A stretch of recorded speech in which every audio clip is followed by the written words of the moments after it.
about the lives of these children? Life, whatever, if they want You want them to die? Mr. Michael, if they die, the remaining generation will survive. Yes, they are collateral damage. We cannot. So if they do that one, they will still go. Outcoming students, they will still go to Ogun State, kidnap, give us land, establish area. Is that how Fulani want to conquer us? Lie, I will never agree with that one. Irrespective of if it's including me, Mr. Michael. How do we rescue these children, Femi? If they cannot know, if they don't know how to rescue those children, they should be watching. They should leave them there. History will tell about them. Keep suffering. I'm telling you, Mr. Michael, history will tell them that some children have been kidnapped and our government could not do anything.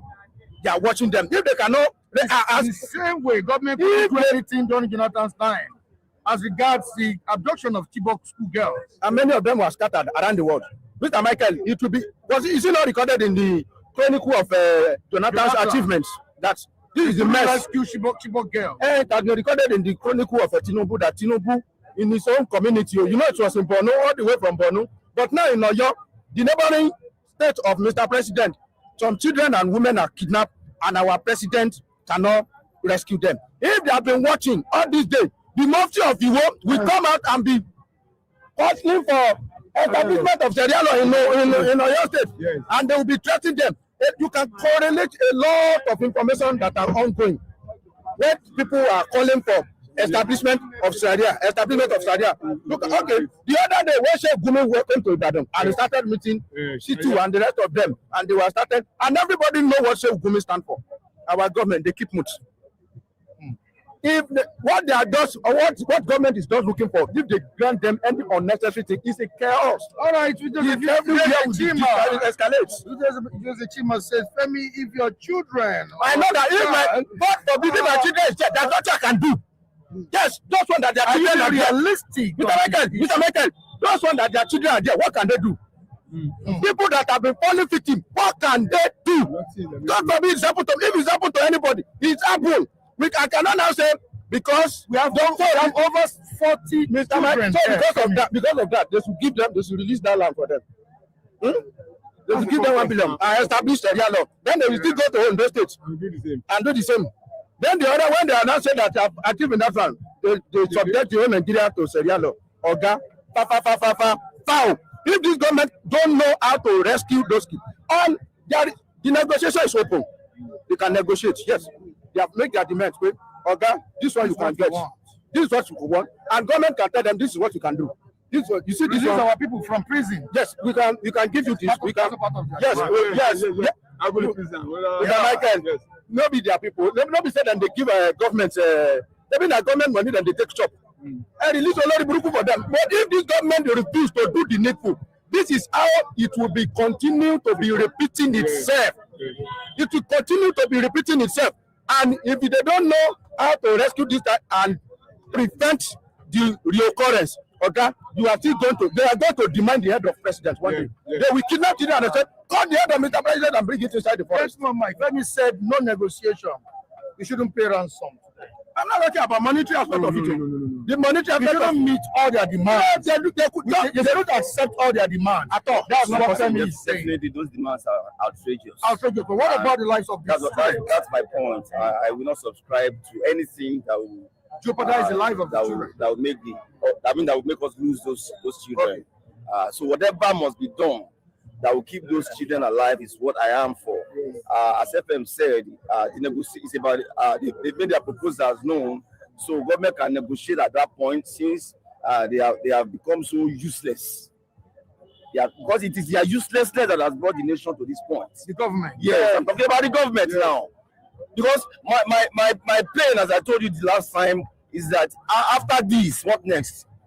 Where do we know next now? So we are going to start all this again, even after we are able to, get over this Oyo incident. So our government should negotiate. After all, when they became irresponsible in the oil sector, we began to pay subsidy to marketers in billions and all of that. We became irresponsible when it comes to bunkering. We have to contract on Polo and give him billions to secure our pipelines. So when we become irresponsible in the area of security as well, we can negotiate with the devil. to ensure that the country is safe. So it is the unfortunate reality that we are in, and it is our leaders that has brought us to this level where we are now begin to choose between the devil and the deep blue sea. So they must negotiate whatever billions they need to pay and keep paying, because I know those guys are not going to stop. When a crime has a success rate of close to 90%, kidnapping has become so lucrative to the point that you are likely to get away with it. How will such a crime stop? And government seems to be helpless when it comes to kidnapping. So they should keep paying and ensure that those thieves, at least the remaining ones, come out of that day and alive. Mr. Michael, I prefer them to double the money, 2 billion, 1 billion. I give them 2 billion. But all this one you request, we cannot give it. All this Sharia and the land, release our people. You want money? Weapons, Mr. Michael, if this government is so serious, with the money they pay them, they can track them. With the ILOCs, they want to donate to them, they can track them. It's just, Mr. Michael, they are not paying the money to the Nigerian bank. And so what? Benin Republic, don't we have relationship with the Benin Republic? Is the bank they want to deposit? Is it not a national entity? Is it going to be a bedu thing? Is it not a particular bank account number they will send to them that they will send it to? And you are talking.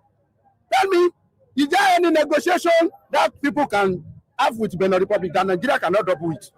What do you want? Is it oil? It mean for Nigerian government to give just Benin Republic something, to concede something for them, rather than negotiate and concede our land to them. I prefer giving Benin Republic some land so that we'll be able to catch these people than to negotiate with this the non-state actor. So if it is money, okay, Ghana 1 billion, we give you 2 billion. You see this one, they can still negotiate. They are the one that opened the market. It's a market. Now, Ogba, Adekogba, 1 billion. Oh yeah, you cannot do this. They can take what they want and sort it out. I know the people behind this abduction. I can rescue these students, says Sunday Igboho. What proof should one have? What proof should someone have before making these claims? David. Thank you, Mr. Mike Adekule. Let me first speak from another aspect. Okay. I'll speak from a very layman perspective now. I think Mr. Femi and Mr. Mike are saying that government should not meet their demands. And which I like the phrase Mr. Femi used. He said, a very useless government. A government that has failed to provide security for our people should pay whatever ransom the bandits deserve. If it warrants ceding out of ransom to them, give it to them. Because it is not my fault. It is not your fault. It is the negligence of the government. Yes.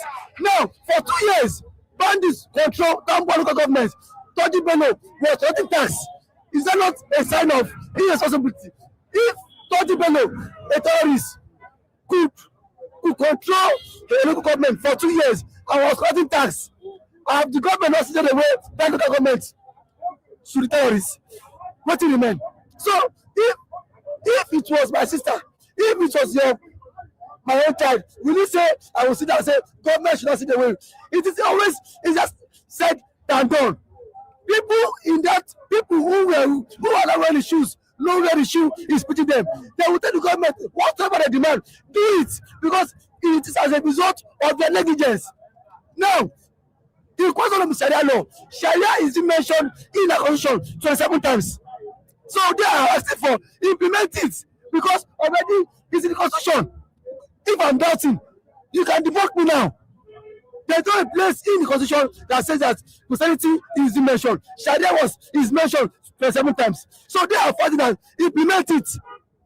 We saw Gumi and Co.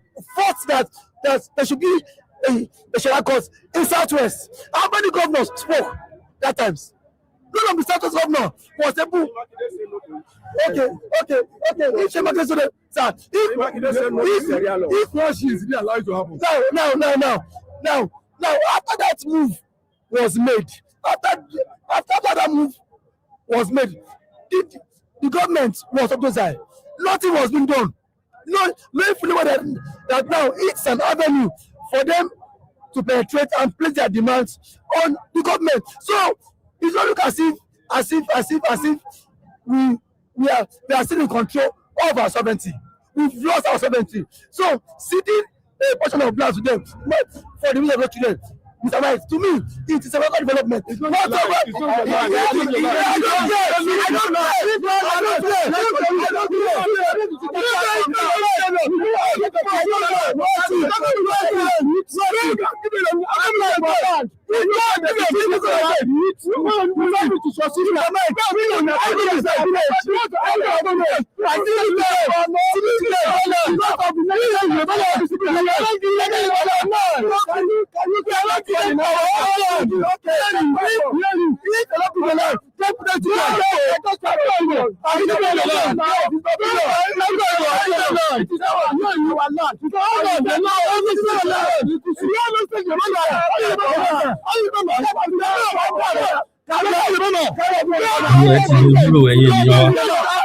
Nigeria youth are angry, seriously.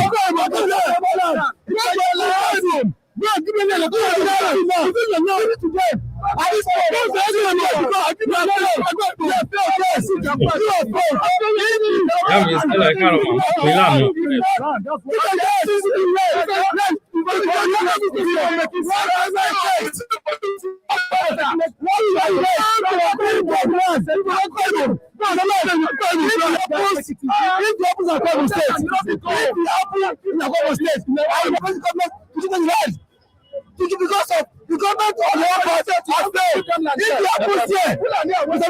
I will tell them to give me land for 2 years. People who get land, they don't go yes. They give land for 2 years. Because yes, enough of our further control government. What can you do? Without Amparani. You know, who is the point? Come down. Everybody. Give them to save this million. And they still give them another. Yes, give them a good. Yes, it's our battle. Give them. Taking over your land. It's our place. I'm not taking over your land. No. On your state. All the attack they are doing, they have never anti-Oloye. I'm talking about Wara as a whole. They are attacking villages. Some community have been sacked. I agree some with communities, some communities. I'm coming, Mr. You know, we have Fulanis in Oyo State. Mr. Mike, they don't take many of them. They have even in Ogun State. There is no place where Fulani no dey. There is no place where Yoruba no dey. People there, so they're giving the portion of coming to secure what? To secure right. Which right? Mr. Michael, no. Anybody is entitled to his opinion, and you can just say your opinion, and you can say that is right. Hello, sir. So, one bandit took over 10 local governments. He's supposed to for 2 years. Give the government before you land. Give them now, and you can look for mechanism to come back later. For now, safety first. Safety first. For now, give them the land. What? Give them the land. Then later you do what? You can put in mechanism to record the land. That is it. Because now, because life is sacrosanct, right? Some people will forget this thing. Some people will refuse to. They will prefer to die. Yes, some people will prefer to die rather than give their land. They cannot surrender their life like that. So you cannot talk on behalf of people that you don't know. Saying that your wisdom, you told you.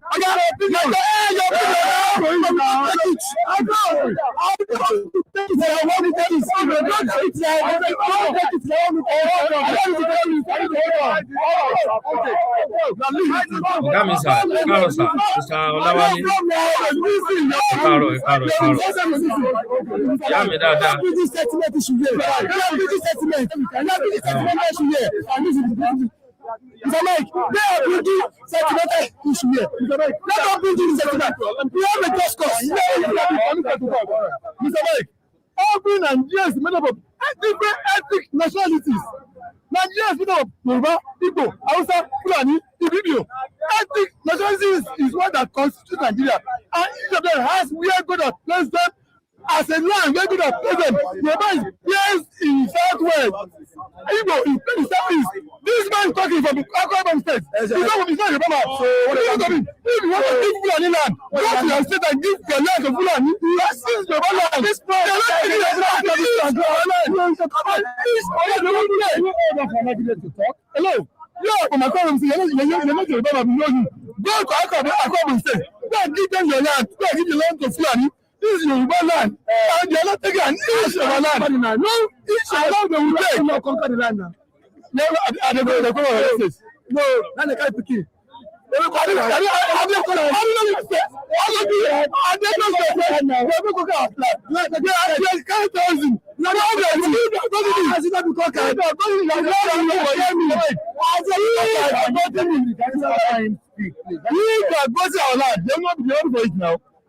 for them to be demanding this means they're not in control of our land.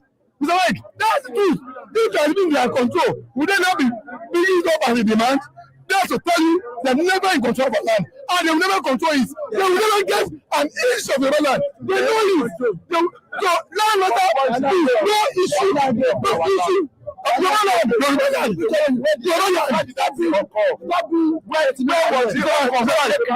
See,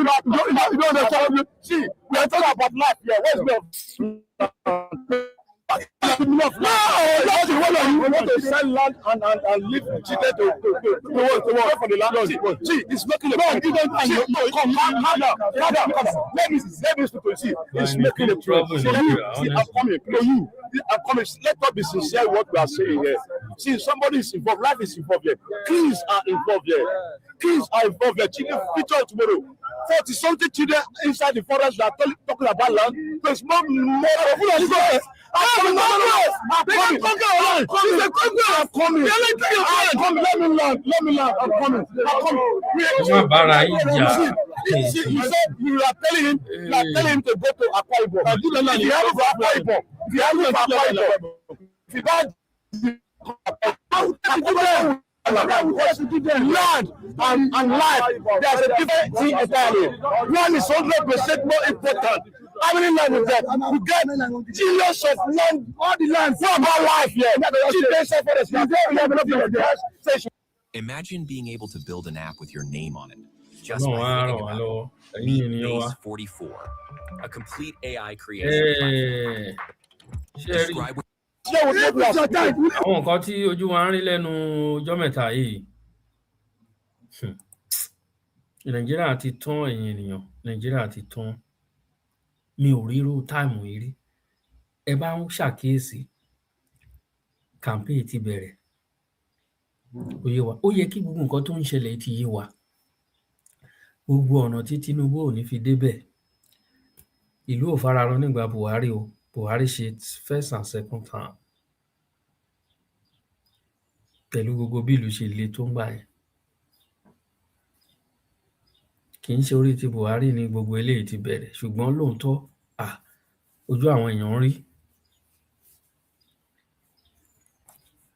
Ẹ jẹ́ ká continue ká máa gbọ́ fídíò ìkàtẹ̀ tó wá sọ àwọn kọ̀ọ̀kan tá a gbọ́.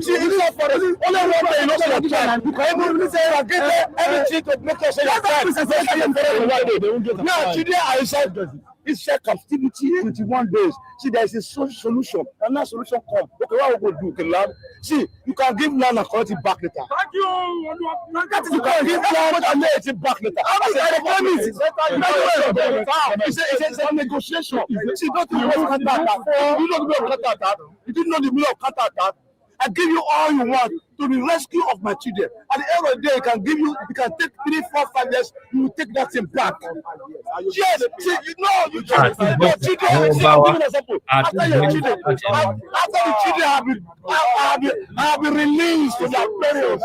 No, you know it is yes, but you not going to see your brother now say, I know them. Go now, okay, go. See, go and give them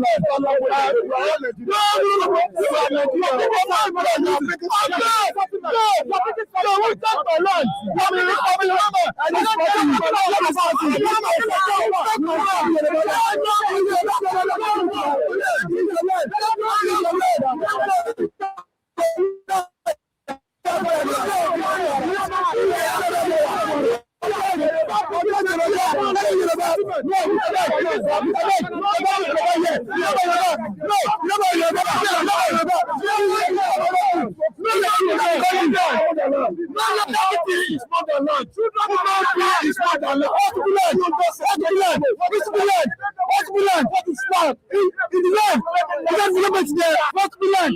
What and foremost, those children life should be rescued. From there, government will develop this. The land. I am surprised that we are bringing the same land. Hello, sir. So take it easy. We are all Nigerian, but Constitution. I'm sorry now. I'm sorry. Take it easy. Take it easy. Calm down. We are all Nigeria, but Constitution states where our boundary. Yes. Constitution states where our boundary is located. Every state has their own land, governed by governor. Simple. So you can only say your opinion. You cannot bend and say this is how it should be. You cannot say Yimakide. You are not a good man like that. You are not say Yimakide. That's your own view. It is a view. As a concerned Yoruba man, I belong to Yoruba side. I'm more closer to them than you. Yes. I give my opinion. So they cannot give land, and they cannot give, and they cannot give. All right. We have been here. You want to do now? Which one you now? Come here now. You are not saying anything. No, you are not saying anything. What are you saying? You don't know. If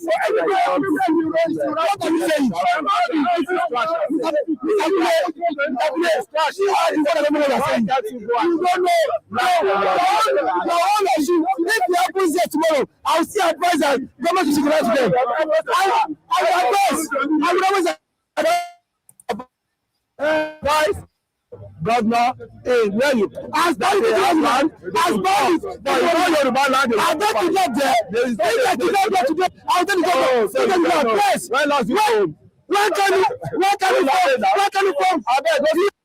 The crisis at hand, the abduction of school children is what we're discussing.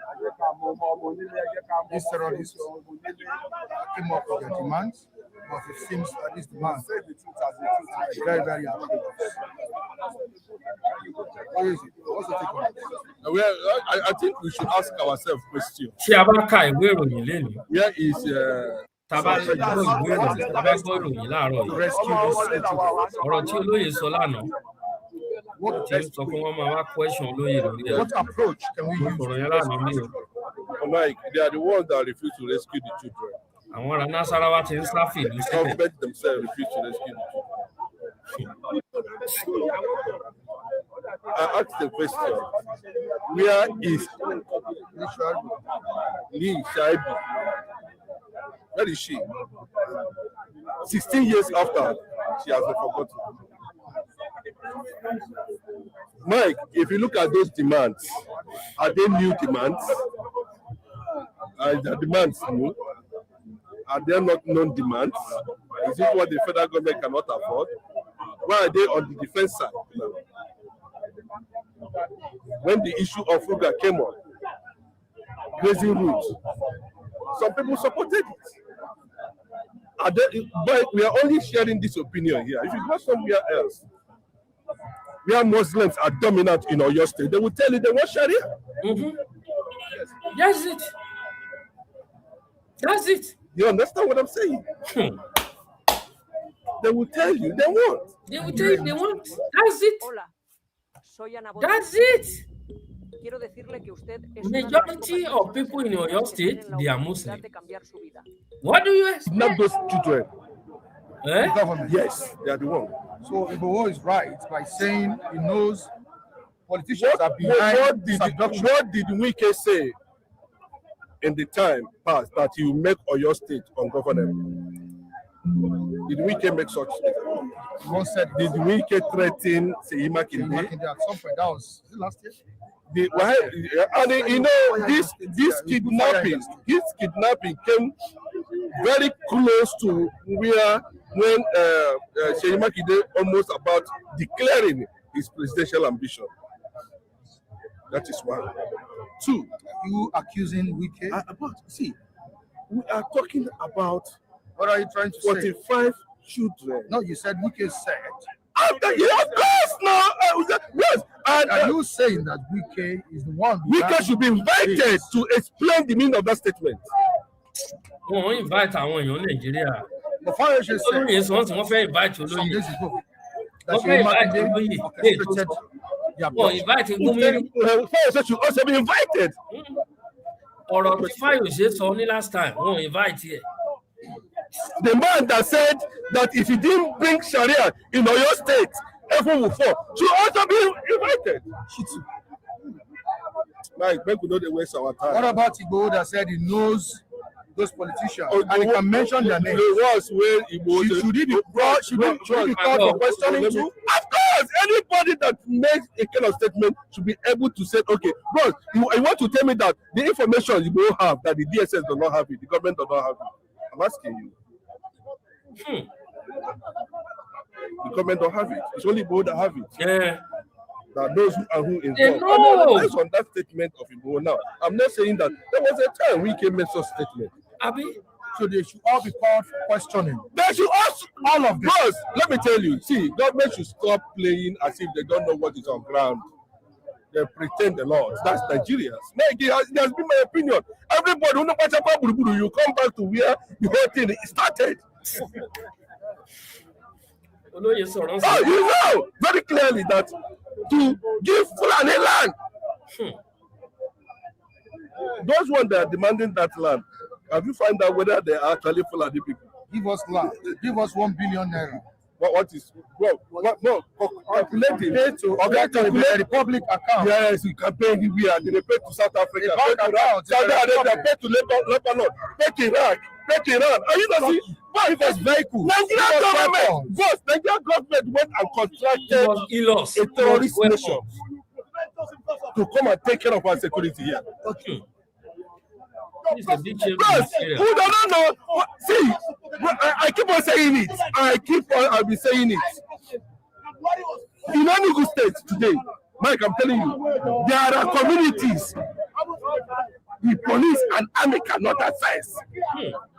Bandits, not only bandits, they're not bandits. So it was for Buhari that came up with the name bandits. They are terrorists, they are jihads. Yeah.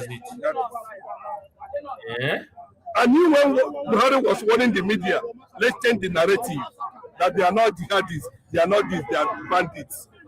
Or that they are jihadists.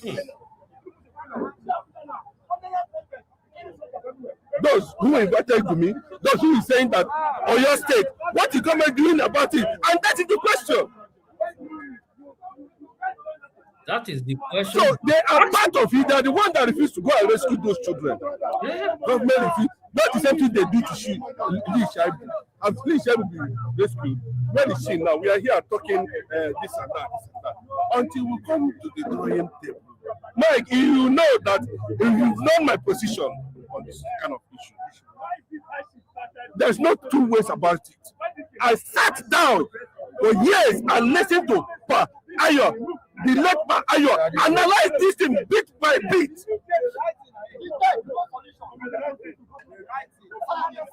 He's one of the foremost people that fought Buhari against Gracie. Other people were playing politics, and that's what you see very clearly now. They should go ahead. They want those children to die. Because there's even possibility that after fulfilling all these demands, you will not be able to see those children. You need to be surprised that some of them are already in charge on the chair or somewhere else, or Burkina Faso, or even in Senegal. Can you tell me where Lee Shaibu is now? Can you tell me? Huh? Has she not been forgotten? So should we just forget about those children? That is what I'm saying. Are those demands? Can we meet those demands? 1 billion times! Okay? Aren't you looking at what they would use this 1 billion naira to buy? What they would use one politician in Nigeria can steal 20 billion, nothing will happen. What is 1 billion? Don't you think 1 billion naira will be used against us? As what? I'm telling you that for now, Bola Ahmed Tinubu has paid over 2 trillion or more than 2 trillion in ransom. So what is 1 billion? So life first. Okay? If they don't want to tackle what is happening and they don't want to sacrifice, they should go and run. Don't tell us the truth. possibly, Mike, listen, or possibly, if there's any other means, they can go and rescue those kids without any form of ransom. Have we seen it happen anywhere in Nigeria? Can they rescue those kids without collateral damage? Yes, I can tell you. When America came to rescue their persons here, what happened? America is different from Nigeria. Okay, what is the difference? You know, as I told you, that immediately those kids were picked from that school, there's supposed to be a drone monitoring them.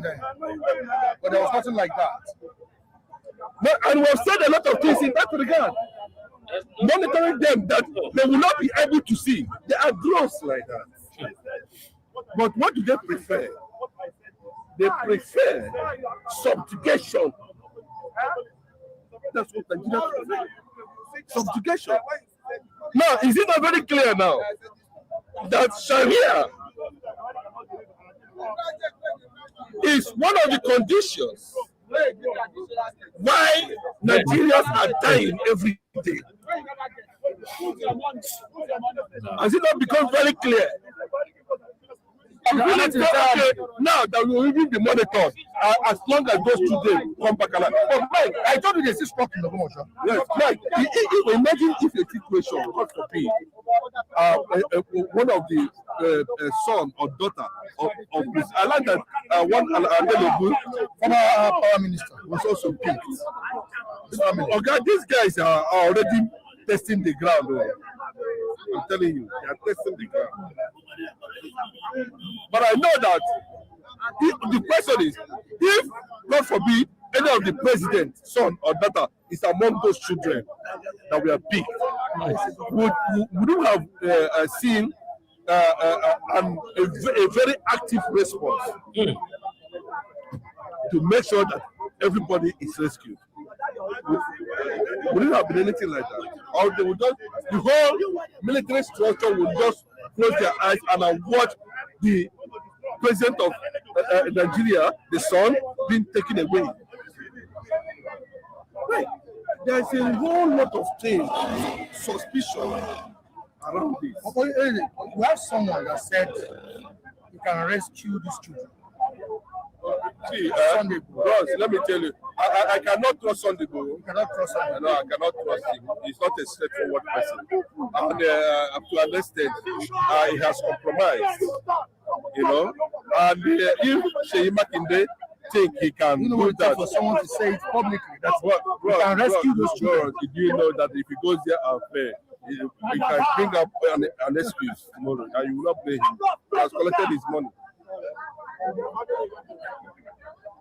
It is the responsibility of the government. They are the ones. So why are they pretending over the reality of that? They should submit to it because they were part of it.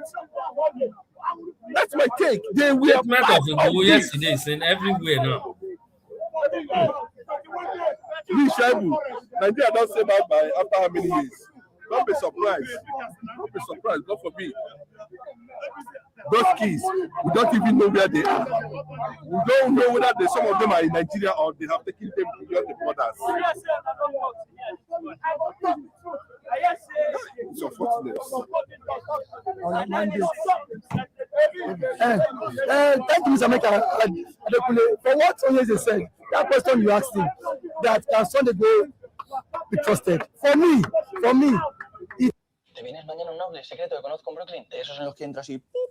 Chándal, ¡pup! Pantalón, ¡pup! Yo paso, que luego te fríen a comisiones. Sin BBVA no pagas comisiones. Oh. Y los findes. Es muy de BBVA que pueda. architecture of the states. Let's not forget that election is forthcoming. That these guys will be empowered with abominations. The same guys can use it against the state again. Mr. Mike, that is my fear against that. It is against, that is my own view. Because I am not saying don't empower him. If you believe, if the government that feels that Sunday Igboho would not use that against the states, it is a welcome development. We've seen some governors, when Amateku was launched, some of the officials of Amateku were caught stealing Some were caught, I think either in Ogun State, somewhere sleeping with married women. So these are the disadvantages of those things. But if the government feels that Sunday Igboho, he can be tamed, he will not use it against the state. So they should give him approval. If they feel he can be tamed, and there should be a law signed to it, that anybody that uses it against contrary to the aims and objectives of that purpose should be dealt with, should be sanctioned. But Mr. Mike, my fear is election is coming. If you empower these guys, all these guys go use them against the state come 2027, because the aims and the objectives of this thing would be defeated. That is why at this point government need to swing into action. I've said my own here and I will say it again. Mr. Mike, if you are around, make them sit half of Aso Rock to the Fulani bandits inside government house. They should give it to them. Was it right for the government to stop him from rescuing these children? So you said, can you come up with was it right for the government to stop him from rescuing? Yes, because it's probably is a failure of leadership.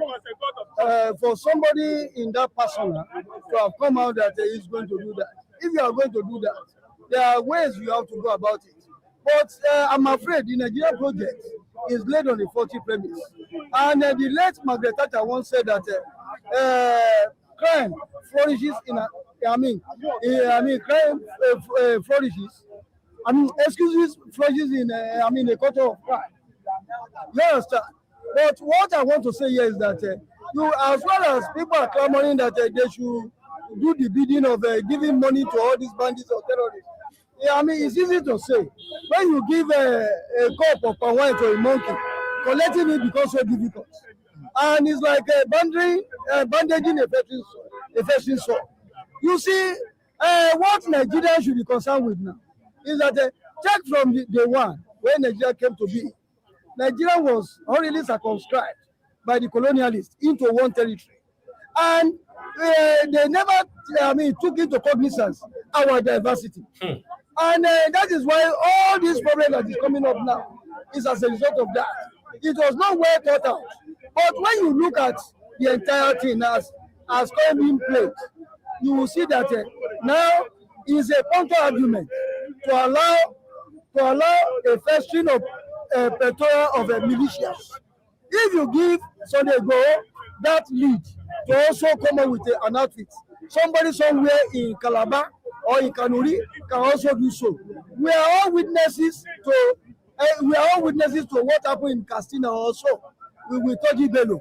He was dining, hobnobbing, and whining with the government of the day. That shows squarely that there is weakness in the structure called Nigeria. But my take is this: as long as we continue to make cases for or against, but we should look at how Nigeria even first of all came to be. Now our currency bears a Quranic inscription on it. Then Nigeria, you tell me, when has Nigeria become an Arabic country? We have also been told that it is a secular state. And a constitution that was forced on us by military adventurism and their cohorts. Yes, 27 times where Sharia law is being mentioned. Then you tell me that that constitution is equitable, is fair enough to be our ground norm that everybody should be subjected to. And as long as we continue to, continue to play politics with people's life, I think it's high time. Nigeria project needs to be discussed all across board, so that everybody, if we are going to be, because the late SLA said that he said it is not. He said there is no problem in negotiating, but negotiating out of fear. And giving all these people bandits ransom, I see that it's like empowering them more. And it's like bandaging a veteran soul. They're going to fester. Give or take. What I will say that it is high time we come together and do constitutional amendment. That's my take. Okay, finally, before I leave, I just want to give one example. It looks like Nigeria has been conquered by terrorists. You are lying. Yes. Nigeria have been conquered. On the process, the security structure of this country has also been compromised. are mostly in support of jihad. And many of them are because most of them who are that rank, who has been in that rank, are the people who knows that nobody can challenge them at the end of the day. In fact, for instance, you cannot be able to defeat your enemy, or you have been caught unawares. Maybe I'm robber. Your life or your key or your money. What do you do? My money now. Huh? What do you say? My money. Why? Why money? You would have said your life. So no reference. You will say, yes, let me give you my life instead of my money or my key or my car. But if you are in a position to battle him, the person, then the struggle continues. Mike, how many times are we going to paint this picture?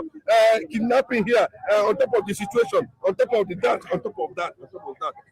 I ask a question: is this on your own going to be the last? Even after possibly meeting whatever condition, will it be the last? How do we conquer these people?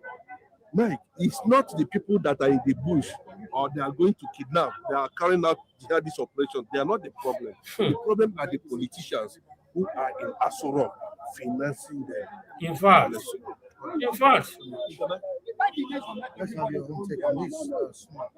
Well, a lot has been said, but let's just assume that in Nigeria, we have not experienced this before. Let us assume that the Oyo incident was the first in Nigeria. And let's talk about what should be the response of the government or security operative in that situation. Now, people are being kidnapped, school children. Everything should be held on still. And you have 48 hours to negotiate and do whatever it takes, and demands and what is it called, to bring them back. But what do we get? Everybody were looking. They are doing different party, cultural video about this one in Lagos, this, that, celebrating Oloye and so on and so forth. Even though in Oyo State, the state, there have been a political rally campaign and whatsoever after he has been confirmed as the governor. That was when they now have time. Oh yeah, what's going on there? Now, aside from giving ransom or this or that, how many Sharia? Yeah, that was not even the issue. Before now, Sharia no dey. I didn't know about Sharia anymore. So let's not deceive ourselves. I don't dey for any religion. This thing. My mama about is good governance. Let's live happily. Let us develop. So now, even though the children are being released today, what is the state of the health of the children? In fact, inside bush. When you are open to a new life, different and flies that we have been beating those children, no medical or whatsoever. What is the tendency that in a space of a week or a month? Tọrọ gidi ni ọ̀gbẹ́ni yẹn sọ, tọrọ gidi. Gbogbo wa náà la mọ̀ náà pé they cannot be the same again. The mentalities of those children have changed automatically. Honestly, the trauma they are going through. Ìyá mi kọ mẹ́sẹ̀gì kan síbẹ̀ yẹn. Mo rí fídíò kan yàtọ̀ sí ètò tí sẹ́ndì sí mi, almost similar. Ó fẹ́ jọmọ́ àwọn ọ̀rọ̀ tí mo sọ lánàá pé ibo làwọn àjẹ́ wà, ibo ni wọ́n wà. Ṣé kò sí àjẹ́ nínú gbogbo àwọn ọmọ tí wọ́n kó nínú òbí wọn? Kò sí. Fídíò yẹn bí a máa ṣe play ẹ jẹ́ ká ṣe máa gbọ́ fídíò yìí lọ. If there have been rapid response within that day, that thing happened. The mathematics teacher. So when that thing happens and you want to negotiate, you should know what this battle is not a battle of negotiation. It's out of weakness from the military side, security side. Because you know that you will bargain with me. You want a demand. You don't kill my citizen. Let's rough it. There's no need for negotiation. We go scatter everything. Because when they meet up with their demand, the government of that state come to tell us that this is the state or cliffs of those children that are in that captive. Is there any visual evidence of their ọmọ Nàìjíríà, ọmọ Yorùbá, gbogbo ẹ̀yin ọmọ ìyá mi tá a jọjọ tẹ́ ń wù mí tẹ́ ń gbọ́ mi láàárọ̀ yìí. Mo fẹ́ béèrè ìbéèrè kan ni mo ní, ìbéèrè kì í ṣe ìjà o. Mo kí gbogbo yín pátápátá láàárọ̀ yìí ẹ̀yin ìyá, ẹ̀yin bàbá, ṣe rí bá ṣe ń gbogbo wa náà la jọ ń ṣe lójoojúmọ́. Kì í ṣe pé a ní nǹkan tí à ń ṣe. Bó ṣe jẹ́ pé mi ò ṣiṣẹ́ ní this period tí mo wà yìí. Mo fẹ́ fara mi nísinmi. Mo ti ń ṣiṣẹ́ going to 9 years no stop. Mo gbọ́dọ̀ nísinmi díẹ̀. Òun lẹ ṣe ń rí mi tí mò ń jáde. Ẹnìkan pè mí lánàá pé ó dà pé this time pé mo ráàyè ṣe kíní mo lẹ́yìn náà ti get ẹ̀. Tẹ́lẹ̀tẹ́lẹ̀ ẹ lè rí gbà mí gan fún 2 months ẹ lè rí mi lórí live nígbà táwọn ń ṣiṣẹ́ lọ́sàn-án lóru. Ẹni tó bá ń ṣiṣẹ́ náà á nísinmi. Mi ò kí ara òun ṣòkúta. Mi lè wá para mi. Òun lẹ ṣe ń rí mi lẹ́nu ọjọ́ mẹ́ta yìí. Opportunity tí mo dẹ̀ ní mo fẹ́ lò dáadáa fún ilẹ̀ mi, fún ilẹ̀ Yorùbá. Mi ò lè lọlé bí mo ṣe wà yìí. Kẹ́yìn ra tíkẹ́ẹ̀tì go and come fún mi so Nàìjíríà kó fún mi ní 1 billion lé lórí kí lọ Nàìjíríà bí mo ṣe wà yìí. Màá ní kó máa ló ṣe ni ẹ̀mí mi ó ṣe pàtàkì sí mi. My first daughter wà ní Nàìjíríà. Ọkàn mi ò ń balẹ̀, ìṣẹ́jú ni mò ń pè. Ọkàn mi ò balẹ̀. Mo ní ìyá, mo ní bàbá, ọkàn mi ò balẹ̀. Ẹ̀gbọ́n àbúrò wà nílé. Ẹ wo bí ìlú ṣe dà. Wọ́n ti conquer Nàìjíríà, kì í ṣe pé ti ẹnu. They have conquered Nigeria. Àwọn ará bíi ti rí wípé agbára wa ká wọn. Ṣé bá ń rí fídíò bọ́n ṣe ń yabọ̀ tí wọ́n á gun machine wọ́n á gbéra wọn ní méjì tí wọ́n á pọ̀. Nàìjíríà náà ń darí bọ̀. A ti ń pariwo 2019 la ti ń pariwo pé wọ́n fẹ́ wá gbalẹ̀ Nàìjíríà. Wọ́n là ń dá ogun sílẹ̀. Mo rò pé ọ̀pọ̀lọpọ̀ àwọn tó ń sọ bẹ́ẹ̀ ń gbà yẹn wọ́n ti wá darapọ̀ mọ́, ó ti yé wọn sí. A ti ń pariwo pé wọ́n Nàìjíríà kò lè work. Nàìjíríà ò lè work. Ẹ jẹ́ ká pín ká mójútó ilẹ̀ wa àwa ilẹ̀ Yorùbá. Ẹ jẹ́ ká mójútó ilẹ̀ wa. Now, ìbéèrè tí mo fẹ́ béèrè ká tó tẹ̀síwájú ẹ jọ̀ọ́. Nígbà tí Igboho lòun ready láti lọ kojú àwọn wọ̀nyí tí Ọ̀yọ́ state government sọ pé tì. Ṣé ó yẹ kí Igboho dẹ̀ gbà sí lọ́wọ́? Ṣé ó yẹ kí àwọn circumstances kọ̀ọ̀kan wà ńbẹ̀ tí nǹkan kan bá ṣẹlẹ̀ ó máa wá di àlàbọrù sí olóyè lọ́rùn ó yé wa. Ẹ̀yin others governors of the state of Yorùbá land kí lẹ̀ ń wò? Nígbà tí Ọ̀yọ́ state lòun ò nídìí ẹ̀, ṣé ẹ̀yin náà ò nídìí ẹ̀ ni? Ṣé mọ̀ pé ó ti pẹ́ ni mo ti máa ń sọ gbólóhùn yìí, ó ti pẹ́ ń tẹ̀lé wa. Mo gbọ́rọ̀ yẹn náà lẹ́nu ẹnìkan bí ó ṣe ń ṣe kó dẹ̀ jẹ́nu mi ló ti gbọ́. Ṣé ẹ̀yin state tó kù ẹ̀ nídìí Igboho ni? Ẹ nídìí Igboho. Ẹ wo mi ò máa rírú eléyìí rí o. Ẹnìkan jáde pé òun á kojú àwọn ará bí. Ó ti fi hàn gbangba lóòótọ́ pé ọwọ́ yín wà ń bẹ̀. Ẹ jẹ́ ká tẹ̀síwájú. Ẹ káàárọ̀. Ẹ jẹ́ ká tẹ̀síwájú. Existence now. Can we know that they are alive? How many of them? Did they send any video? Did they request of that? Seen their videos? There is nothing like that. Latest videos? Nothing. So who is negotiating with the army and the security? We have in other country. Who is negotiating whenever issues like this happen? Who have been negotiating over the years? What are they using to communicate? To communicate. So those are the factors where the military barracks or based in the state. What is the state? What are the media? Are they showing all the negotiation process how is going? Okay, this and that. This is the visual of the clips of those children. This is their location. Did they even know? They don't even know the state of which those children are. That is how bad it is. Let's say they have been taking us for time. So let's talk about now. So what is the measure of tackling security in the country? These are what people don't know. If they want 1 billion naira, you've seen ordinary chairman or whatsoever, he has swallowed right for this country. Snake has swallowed billions of naira before nothing. Heaven did not fall. The land is for some people, is for the government. We are the government. We are the government. So if they want Sharia whatsoever, you are the one in charge. We can say yes today and say no tomorrow. Okay, this is what you want. We don't have. What is the state of those person bargaining with? Okay, you are requesting for 1 billion. Okay, but we have 1 billion. We have it now. Let's just see the vision of the children. Okay, give us 10. We will send when we give you. You understand? We send this to the account that they give in the other country. The Nigeria not have relationship with those countries. No person get their account. We go start from there now. when you are top of the matter, you have the resources that there. Irrespective of whatsoever the transaction takes place, you can still take charge, even though after giving them, there are cases like that. Who said I can't transfer money there, yet money is there? Maybe that one person go collect the money now. There's through a transaction, either through transfer or whatsoever. You have the details of those people. You pick them up. You can make money there to you, and it's not money you'll be able to get. Unless you want to make the account. So now the question is, time to move on.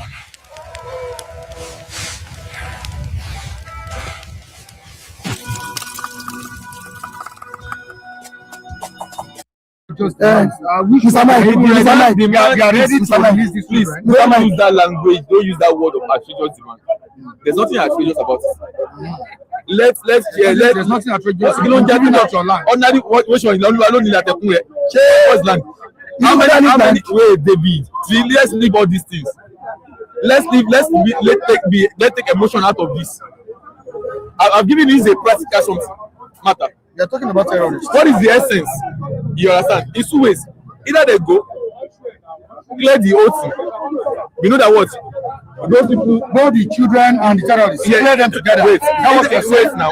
Either if they are going to take that measures, they should know that what they are marching full and they will not stop there. It's very complex. If you know that what you won't be able to meet up with the demand, and you agree with me that as long as we take this is going to like 4 weeks now. What is the state of, what is the assurance that this children will still be alive or active? Do you understand? It's two things. So if we want to close our eyes and say we want to start this battle, that means Nigerian military should know that once we want to begin this journey, like the way they say, when we started sweeping in full force, both joint forces, both police or whatever, when we are marching in, we are marching all through simultaneously in the whole country. You understand? Bombarding everywhere with the support of neighboring countries that surround us, bombarding everything, and we are clearing everything off. And simultaneously, every person who has come to say that what he has names or whatsoever of those who have been sponsoring the terrorists, simultaneously as that was going, should be picked also. Both them and their family member. You know what they're doing in China. Also, both the person, the wife, everyone should be picked simultaneously. You know that environmental dispute. Simultaneous cleansing. That should be done. But I know that cannot happen.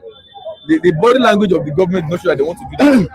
And if they want to go by paying ransom, it's not the first time. In North, have you not seen videos of the government of the day with some police personnel, high top rank police personnel, having meeting on that kind of people with terrorists, with guns, give them money. Why is our own government, when it comes to spending money? Why is our own government that will be doing like this when it comes to that people? Even though in time of infrastructure, this thing too, that's the area they are always greedy about making life better for the citizen. So if they want like give the make them come build this thing for the land now. You understand? But the main point should be, how are we taking these children away? Even despite that we know that what the time the students have spent there is far, and the guarantee of their normal being sent back when they come back is not guaranteed. But still, a drastic measure should be taken, and let us know what we want to go through. They're not giving us how they contact them, how they're able to negotiate. They don't give us that one. How the negotiation take place, were they able to contact, blah blah, and so on. So when we have bandits or terrorists, rather, they're not even bandits, going on live on all social media platforms everywhere, showcasing their new camos that they got, showcasing the money they have collected. What is your recent the customer immigration this in Oshogbo? They went to board and take out their ammunitions and so on. How are they coming in? How are they bringing a plane in or copter in to give them whatsoever this thing? And I said again, when I was shouting then, my boss was not there. When Buratai that was coming to say he knows this thing, when you fail during your time, during Buhari time, it is under your watch that what we are hearing someone that's for something rehabilitating these people after killing a lot of people.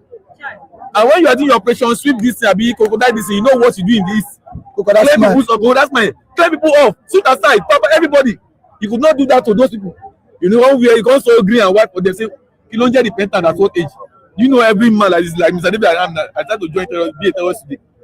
Do you think they won't allow me to do that? I don't know what it takes and what I should get in return. So when you are taking them back to the court, I was crying there, you are biting more than you can chew. It will cause a lot of disaster. all the governors, all our senators, with the level of education, and I don't know what they are doing here. But if it's by merit that they are very educated, they know what it is. They will not study, they will not be in the house. And that measure will be taking place by body. You understand? Another Oshiban just watch. Rehabilitation, if you are able to put them for one IGP, can make them day.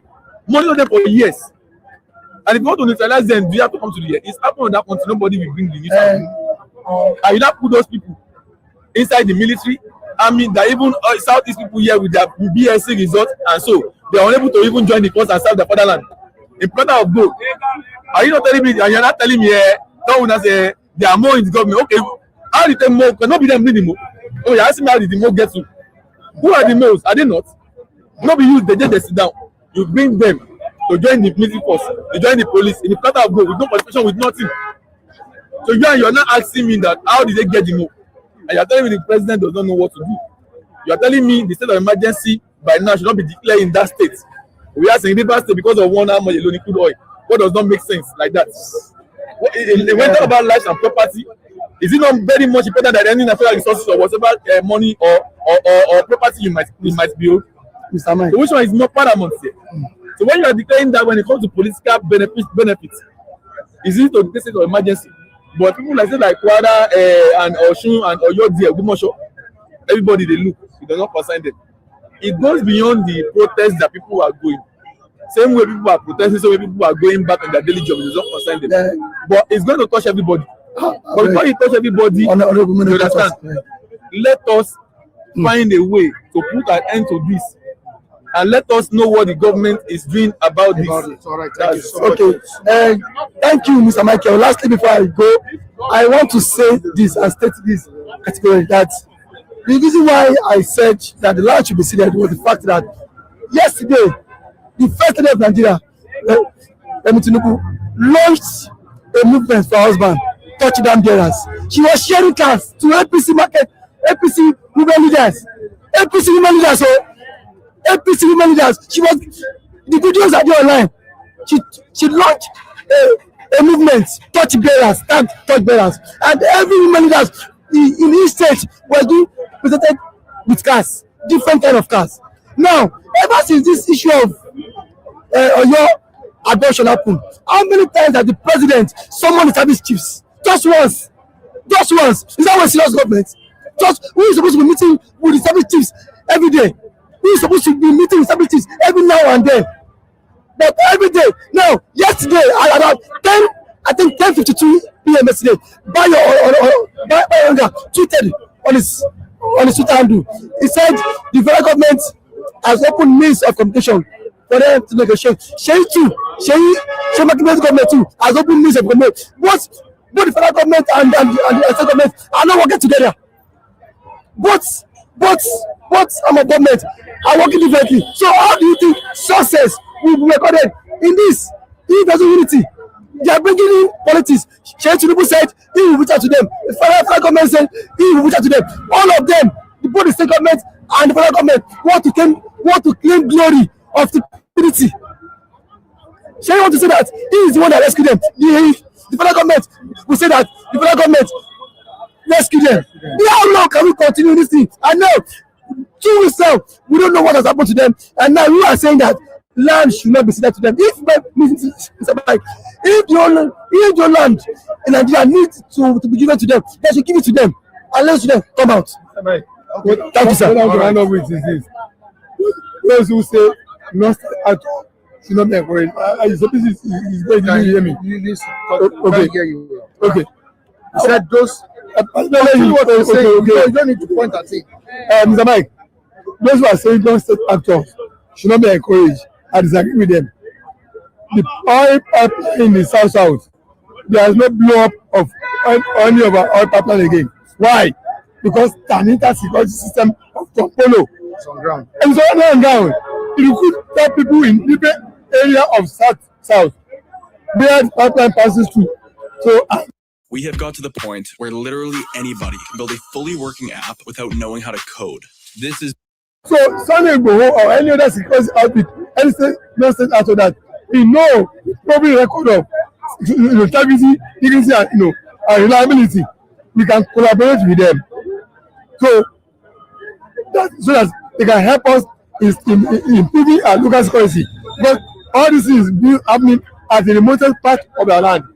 When you have representative of security personnel in different communities, in different places, like, working with our state security, there will be improvement. I've said this several times. So we, sorry, Igboho, Kenny Adam, Agbekoya, Vigilante, let all of them to be cooperative with our state institution, so that we have improved in our security system. Thank you very much. Thank you so much. All right, viewers, we appreciate you for staying glued to the channel.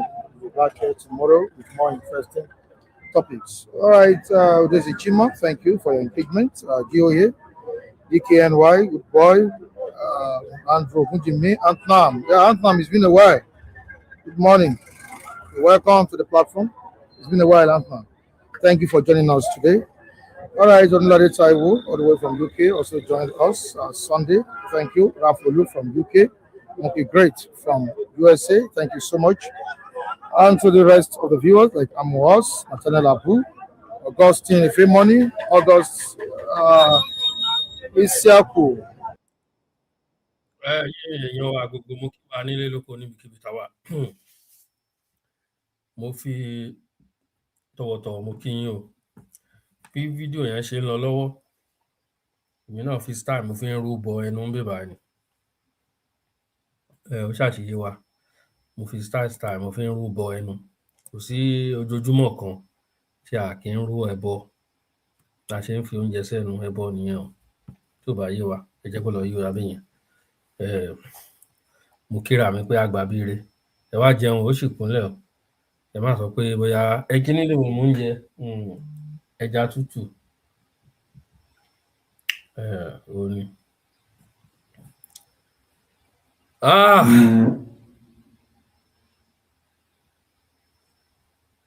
Ọlọ́run kó ràn wá lọ́wọ́. Pẹ̀lú oríṣiríṣi tá à ń gbọ́. Ọ̀rọ̀ tó lóye sọ lánàá, ó ti di woro sí woro. Ẹ ṣáà rí orí ayélujára. Mo mọ̀ pé gbogbo wa ló ń ka news. Ẹ gbọ́ nǹkan tí wọ́n sọ lórí ọ̀rọ̀ tó lóye sọ lánàá. Wọ́n ní wọ́n máa wá invite Olóyè pé kó wá sọ tẹnu ẹ̀. Àwọn tí wọ́n ti ń sọ tiwọn látòyejọ́ ẹ̀ láwọn tára fẹ́ pa. Kò sí nǹkan kan tẹ́nì kankan lè ṣiṣẹ́ anyway. Wọ́n ta fẹ́lẹ́fẹ́lẹ́ kán ríran wò. Ẹ ta fẹ́lẹ́fẹ́lẹ́. Ẹ jẹ́ okay news náà, ẹ jẹ́ kí tẹ́ gbé síta káàrí. Gbogbo èyí tẹ́ ti ń ṣe. Gbogbo ọ̀rọ̀ tí Gúnmi sọ mélòó nú ẹ̀ lẹ ti gbé síta, lẹ ti lọ kún ẹ̀sùn ẹ̀. Mélòó lẹ ti lọ kún ẹ̀sùn ẹ̀ wò. I will name politician behind Oyo student adoption if Sunday Igboho vow to explore politician funded bandits behind the adoption of Oyo student if they don't cease their activities. Nígbà tọ́rọ̀ jáde lánàá mo sọ kankan. Nígbà tí mo fídíò yẹn, mo rò pé gbogbo wa náà ló gbọ́ fídíò yẹn lájọ wò ó. Ibi tó lóye ti sọ̀rọ̀. Ẹnìkan ò dẹ̀ kí ń pòun mọ́ agogo lẹ́nu. Bó ṣe jẹ́ nìyẹn. Àwọn bandit wọ́n list àwọn nǹkan tó fẹ́ gbà 1 billion.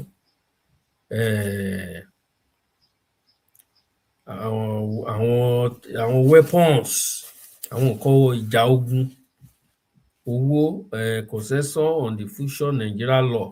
Wọ́n náà wá ẹ̀dẹ̀ máa wò ó. Majority of people in Oyo State, they are Muslim, right? Ọ̀rọ̀ Sharia law, no Sharia law, ó ti wà ní Oyo State, kì í ṣe ọ̀rọ̀ ìní. Tá ti ń battle lórí ẹ̀ pé we don't want Sharia law in our land. We don't want Sharia law in our land. Definitely, àwọn Muslim in Oyo State, they need to be questioned. Àwọn tó invite Gúnmi wá sí ilẹ̀ Yorùbá, ó yẹ kí wọ́n kó gbogbo wọn pápátá o. Ó yẹ kó kó wọn o. Definitely wọ́n communicate. They are relate. they are relating, all of them. Àwọn bandit tó jíyàn tó kó àwọn ọmọ gbé pẹ̀lú àwọn Muslim wọ̀nyí ìkọ̀kan ni wọ́n. Gbogbo àwọn ẹlẹ́sìn Mùsùlùmí Ọ̀yọ́ state tẹ́ ń pariwo Sharia law. Ó yẹ kí wọ́n kó yín kẹ́ lọ wábi táwọn èèyàn yín tó kù wà. Àwọn èèyàn yín tó kó wa lọ́mọ lọ. Ó yẹ kí wọ́n kó yín kí ẹ wá lọ fi ojú balẹ̀ ẹjọ́. Ṣé ẹ rí nǹkan tá à ń sọ? Ẹ̀yin náà ẹ wá imagine tí ì bá ń ṣe pé ó lọ́wọ́ ará ilé nínú, àlejò ò lè mọ ibi tó ń sòkú afọ́jú sí.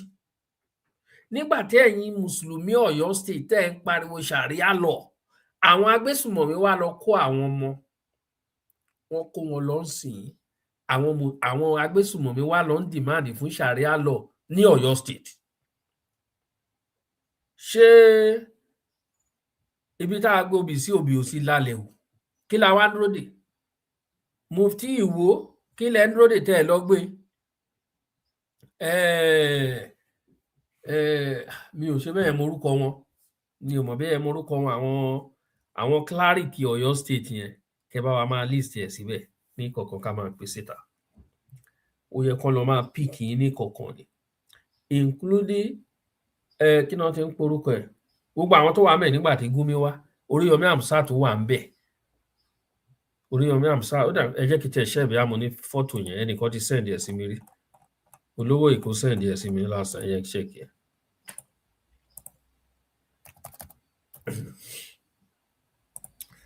Okay, mo ní síbí, alhamdulillah, mo ní síbí.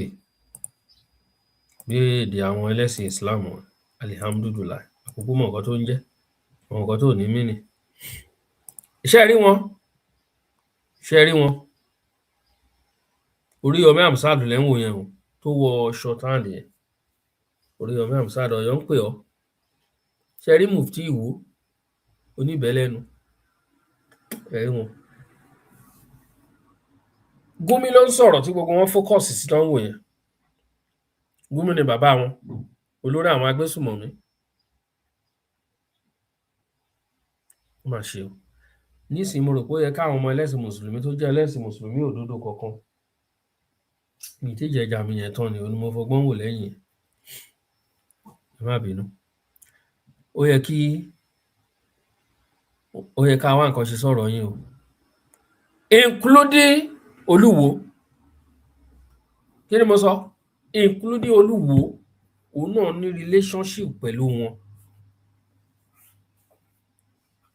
Ó ti tá àkókò ń sìn tí ó yẹ káwọn èèyàn wá máa dìde.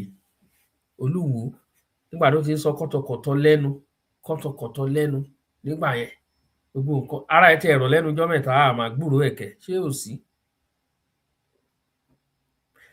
Àwé tó sọ pé Ọ̀yọ́ tá wà yìí, oko Ìlọrin ni. Ìwó, oko Ìlọrin ni. Ìwó ló ṣe bí wọ́n ṣe dá Ilé Ifẹ̀ sílẹ̀ àti Mọdákẹ́kẹ́, oko Ìlọrin lòun náà. Wàláì, gbogbo àwọn ọ̀gbààgbà ọba wa, àwọn olórí wa, gbogbo wọn dẹ̀ mẹ́nu dákẹ́, wọn sọ anything. Àní dídákẹ́ wa tá à ń dákẹ́ yìí ó ti ń pọ̀ jù. Dídákẹ́ tẹ̀ ń dákẹ́, ṣe rí nǹkan tó kọ̀sì sílẹ̀, ṣe rí nǹkan tó fà sílẹ̀. Ẹ̀yin bàbá wọ̀nyí, dídákẹ́ tẹ̀ ń dákẹ́, ṣe rí nǹkan tẹ̀ fi kọ̀sì sílẹ̀. Ṣe rí nǹkan tẹ̀ ẹ jẹ́ kí n fi wá nǹkan díẹ̀ ga ìfẹ́ Ọlọ́run mọ́. Mo ń bọ̀.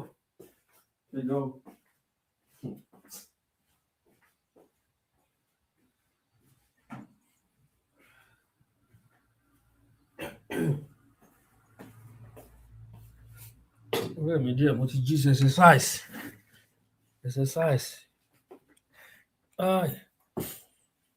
Dídákẹ́ tẹ̀ ń dákẹ́, ṣe rí ohun tẹ́ fi kọ́ọ̀sì sílẹ̀ nílẹ̀ Yorùbá. Kì í ṣe gbogbo nǹkan lèèyàn fi ń dákẹ́. Àwọn kọ̀ọ̀kan wà tẹ́ máa react lé lórí. Òun la fi máa rántí ikú bàbá Yèyé, bàbá Adéyẹmí, Àtọ̀dá, òun la fi máa rántí wọn ní gbogbo ìgbà. Òun la fi rántí wọn ní gbogbo ìgbà. Bàbá yìí kò lè gbọ́rọ̀ àwọn nǹkan wọ̀nyí kó dákẹ́. kì í ṣe gbogbo nǹkan la fi ń ṣe joke. Fídíò kan tẹ̀ mí lọ́wọ́ láàárọ̀ yìí. Ẹ jẹ́ kí n wá fídíò yẹn lọ kí n wá fi torí ìyá tó send ẹ̀ mo tiẹ̀ gbà pé kí n reply ìyá yẹn. Màmá ẹ mọ̀ pé àgbàlagbà lẹ́yìn. Àwọn nǹkan wọ̀nyí ò ní lè yé yín dáadáa. Fídíò yẹn ẹ jẹ́ kí n ṣáà lọ wá wá ṣá anyway kí tó sọ anything tí bá ní sọ lórí ẹ̀. Àwọn èèyàn wa a kì í fẹ́ àwọn nǹkan kan wà tí kò yẹ ká máa fi ṣeré. Kì í ṣe gbogbo nǹkan lèèyàn fi ń ṣe content honestly. Pẹ̀lú gbogbo nǹkan tó ń ṣẹlẹ̀ nínú ìlú yìí. A wá lọ máa fi irú nǹkan bẹ́ẹ̀ máa fi máa bára wa ṣeré. Kò make sense. Kò make sense.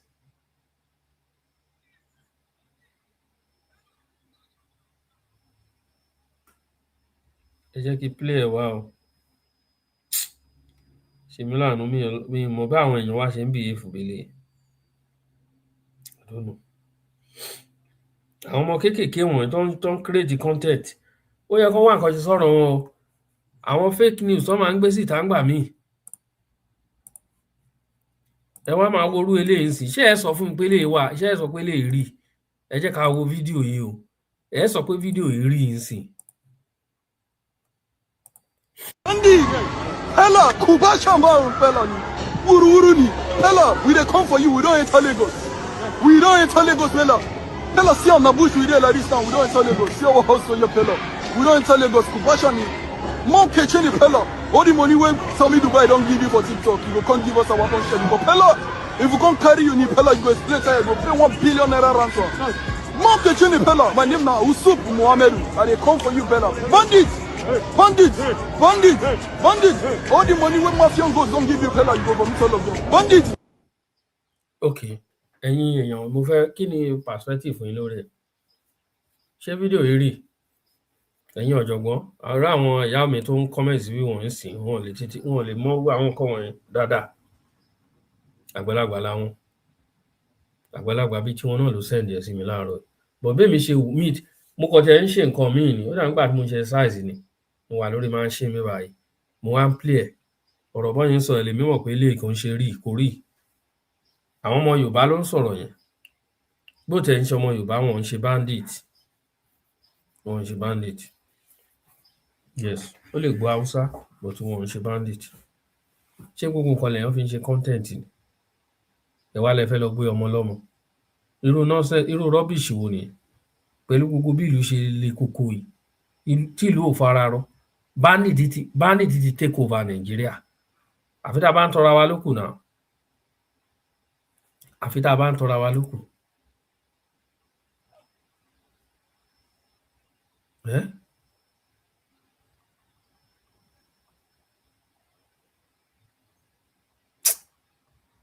Ẹ jẹ́ ká stop gbogbo àwọn nǹkan wọ̀nyí. Bandit! Hella, Kuba Shamba, fella, Wuru ni, Hella, we dey come for you. We don't enter Lagos. We don't enter Lagos, fella. Hella, see on the bush we dey like this now. We don't enter Lagos. See our house for your fella. We don't enter Lagos. Kuba Shani, Mom Kitchen, fella. All the money when Tommy Dubai don't give you for TikTok, you go come give us our own share. But fella, if you come carry you, fella, you go split tire, you go pay $1 billion ransom. Mom Kitchen, fella. My name now Usup Mohamed. I dey come for you, fella. Bandit! Bandit! Bandit! Bandit! All the money when Mafian goes don't give you fella, you go from all of them. Bandit! Bandit! Ẹ̀gbọ́n nǹkan tó bandit ṣé bandit á máa ṣe nonsense bẹ́tẹ̀ ń ṣe? Ẹ bá ń gbọ́ noise kan tó wà ńbẹ̀, ó fẹ́ dà pé school gan wà níbi tán wà yẹn. Òun mo gbóhùn àwọn ọmọ kéékèèké bí kan wà ní school. Kò yẹ ká máa fi àwọn nǹkan máa fi ṣe joke, ká máa fi ṣe content. Ṣé gbogbo nǹkan náà fi ṣe content ni? Ẹ jẹ́ ká máa hùwà ẹni tó rí ẹ̀ pé. Ẹ máa hùwà bẹ́ni tó rí ẹ̀ pé.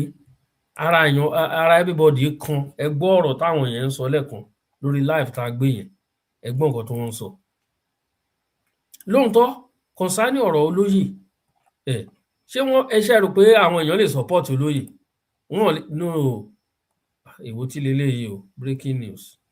Ambadi evade Igboho Ralph Odogun in Ose local government area. Ose again. Ẹ ti rí o. Ìròyìn tó ṣẹ̀ṣẹ̀ jáde nìyẹn o. Àwọn bandit Ose local government ní Ondo state ní o. Ṣáàdì Ọ̀wọ̀ Breaking news: armed bandits invade Igboho area of Odogun in Ose local government, Ondo State, in the early of Friday, destroying 2 buildings and abducted 9-year-old boy identified as Oluwatobi, the son of local pastor. Ẹ gbọ́ bẹ́ẹ̀ yẹn. Àárọ̀ iná ló ṣẹlẹ̀. Àárọ̀ yìí, early hour of Friday morning. Àárọ̀ iná ló ṣẹlẹ̀. Ìròyìn Ondo State lẹ̀ ń gbọ́ yẹn. According to the resident, the attack stormed the community around 1 to 1:30 a.m. Firing people forcing many to flee into the nearby bush and neighboring community during the invasion. 2 houses were destroyed before the child was taken away. Ẹ ti ń gbọ́ nǹkan bẹ́ẹ̀ yẹn. Òru leléyìí ti ṣẹlẹ̀ o. 1 to 1:30. Wọ́n finá sílé, wọ́n jólé dànù, wọ́n gbé ọmọ pásítọ̀ lọ. Wọ́n gbé ọmọ pásítọ̀ lọ. Sahara gan ti gbé náà, ṣe rí. The news yẹn ṣe ń spread ni o, 40 something minutes ago náà post yẹn. Okay, Sahara gbé ní 1 hour ago. Government invade Ondo community, injure resident, adopted pastor 9-year-old son. Kai! Ó mà lágbára o. Ó mà lágbára o. Égbìnrin ọ̀tẹ̀. Égbìnrin ọ̀tẹ̀. Bá a ṣe ń pa kan nìkan ń rúwé. Égbìnrin ọ̀tẹ̀. Ó mà lágbára o. Kí ni gbogbo eléyìí sì wọ̀ lọ́rùn? Ibo làwọn èèyàn wa fẹ́ lọ? Wọ́n fẹ́ lé everybody dànù, kán wá kóra wọn, kán máa gbé. Ṣáà wá dákẹ́ máa wò wọ́n ni? Ẹ̀yin bàbá wọ̀nyí, ṣé a fẹ́ dákẹ́ máa wò ni?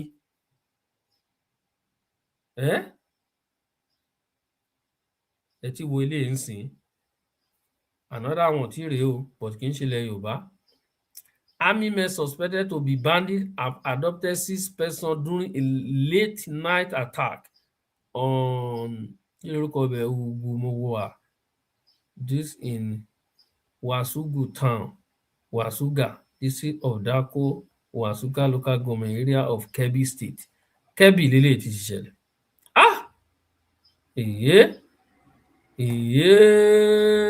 Kí ni gbogbo eléyìí wọ̀ lọ́rùn? Kí ni gbogbo eléyìí wọ̀ lọ́rùn? Ondo State. Gbogbo yín ni wọ́n wá kó, gbogbo ẹ̀yin tẹ́ ń wò yìí, gbogbo yín ni wọ́n sì máa wá kó. Ẹ need láti wá jẹ́jọ́. Kí bàbá Tinubu kán tiẹ̀ jọ̀ọ́, kán lọ bá international support. Go and seek for international support.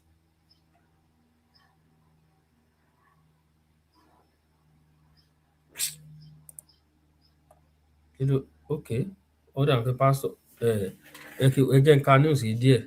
Today mark 4 years. Okay, today mark 4 years since terrorist attack St. Francis Catholic Church Owo, killing 40 worshippers and wounded many others. Governor arákùnrin Olúwarótìmí Akérédolú san churches Abuja assigned to return to the office. Okay, to return to Ondo State where they provided decision leadership and leader for. Okay, tó kọjá yẹn wọ́n kàn tí repost yẹn ni. Akérédolú tó ti lọ visit church ibi tí ìṣẹ̀lẹ̀ ti ṣẹlẹ̀, ó lọ sí hospital láti lọ wò wọ́n. Ṣọ́ọ̀ṣì náà lélẹ́yìí. Mo lọ gba wájú ṣọ́ọ̀ṣì yẹn kọjá nígbà tí mo lọ sí Nàìjíríà last time. Ọlọ́run bá gbọ́, inú ìgboro gbáráfú ló wà. Àwọn tí wọ́n mú lára àwọn tó lọ attack ṣọ́ọ̀ṣì Ọ̀wọ̀ yẹn, wọ́n náà ti dájọ́ kán lọ yẹgi fún wọn. Ìròyìn yẹn jáde níṣẹ́ ìjẹta, èmi ò mọ̀ bí a rí, torí wọ́n rá àwọn kan mú lára wọn. Wọ́n rí wọn mú. Wọ́n náà ti ní kán lọ yẹgi fún wọn. Kẹ́dẹ̀ máa wo ṣọ́ọ̀ṣì. Ṣọ́ọ̀ṣì is very close to Ọba Palace. the largest palace in Africa. Ẹ̀gbẹ́ ẹ̀ báyìí ló wà nínú ìgboro ní Ọ̀wọ̀. Ibi tí ìṣẹ̀lẹ̀ yẹn ti ṣẹ̀ nígbà náà lọ.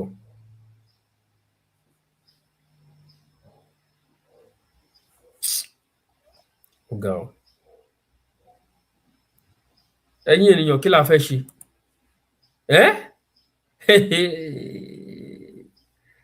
Ó mà ṣe o, ó mà ṣe o. Okay. Ó dàbí fídíò tí mo play tán sìn, mo rí pé so ẹ máa wo ara àwọn agbésùmọ̀mí ilẹ̀ Yorùbá yìí. Òun ló jókòó Mufti ìwọ náà tẹ̀lé àwọn security tó ń tẹ̀lé ẹ kiri. Àwọn náà ní security tiwọn, lólóyè fẹ́ dá security sílẹ̀ lẹ́ ń pariwo. Ẹ máa wo nǹkan ṣe rí wọn. Ṣe rí àwọn ẹni ibi tí ń pọnmọ́ rè balùwẹ̀. Wọ́n ní security tó ń tẹ̀lé wọn kiri tó ń guide wọn. Olóyè wa lòun fẹ́ gbé security kalẹ̀, wá bẹ̀rẹ̀ sí ń jàǹfàtà ń pariwo kiri. Àrá lápá gbogbo yín dànù. Ṣe rí òun nìyẹn Mufti ìwọ nìyẹn o. Ṣe rí àwọn security wọn. Ṣe rí wọn. They are weaponized. Wọ́n kit up pa ni with walkie talkie. Ṣe rí wọn. Olóyè dẹ̀ fẹ́ dá security sílẹ̀. Ọ̀pọ̀lọpọ̀ yín bẹ̀rẹ̀ sí ń pariwo. Ọ̀pọ̀lọpọ̀ yín pariwo lọ́tùn lósì.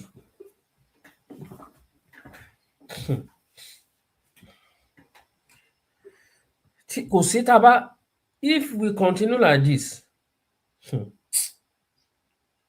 kò lè make sense o. Taba continue wele.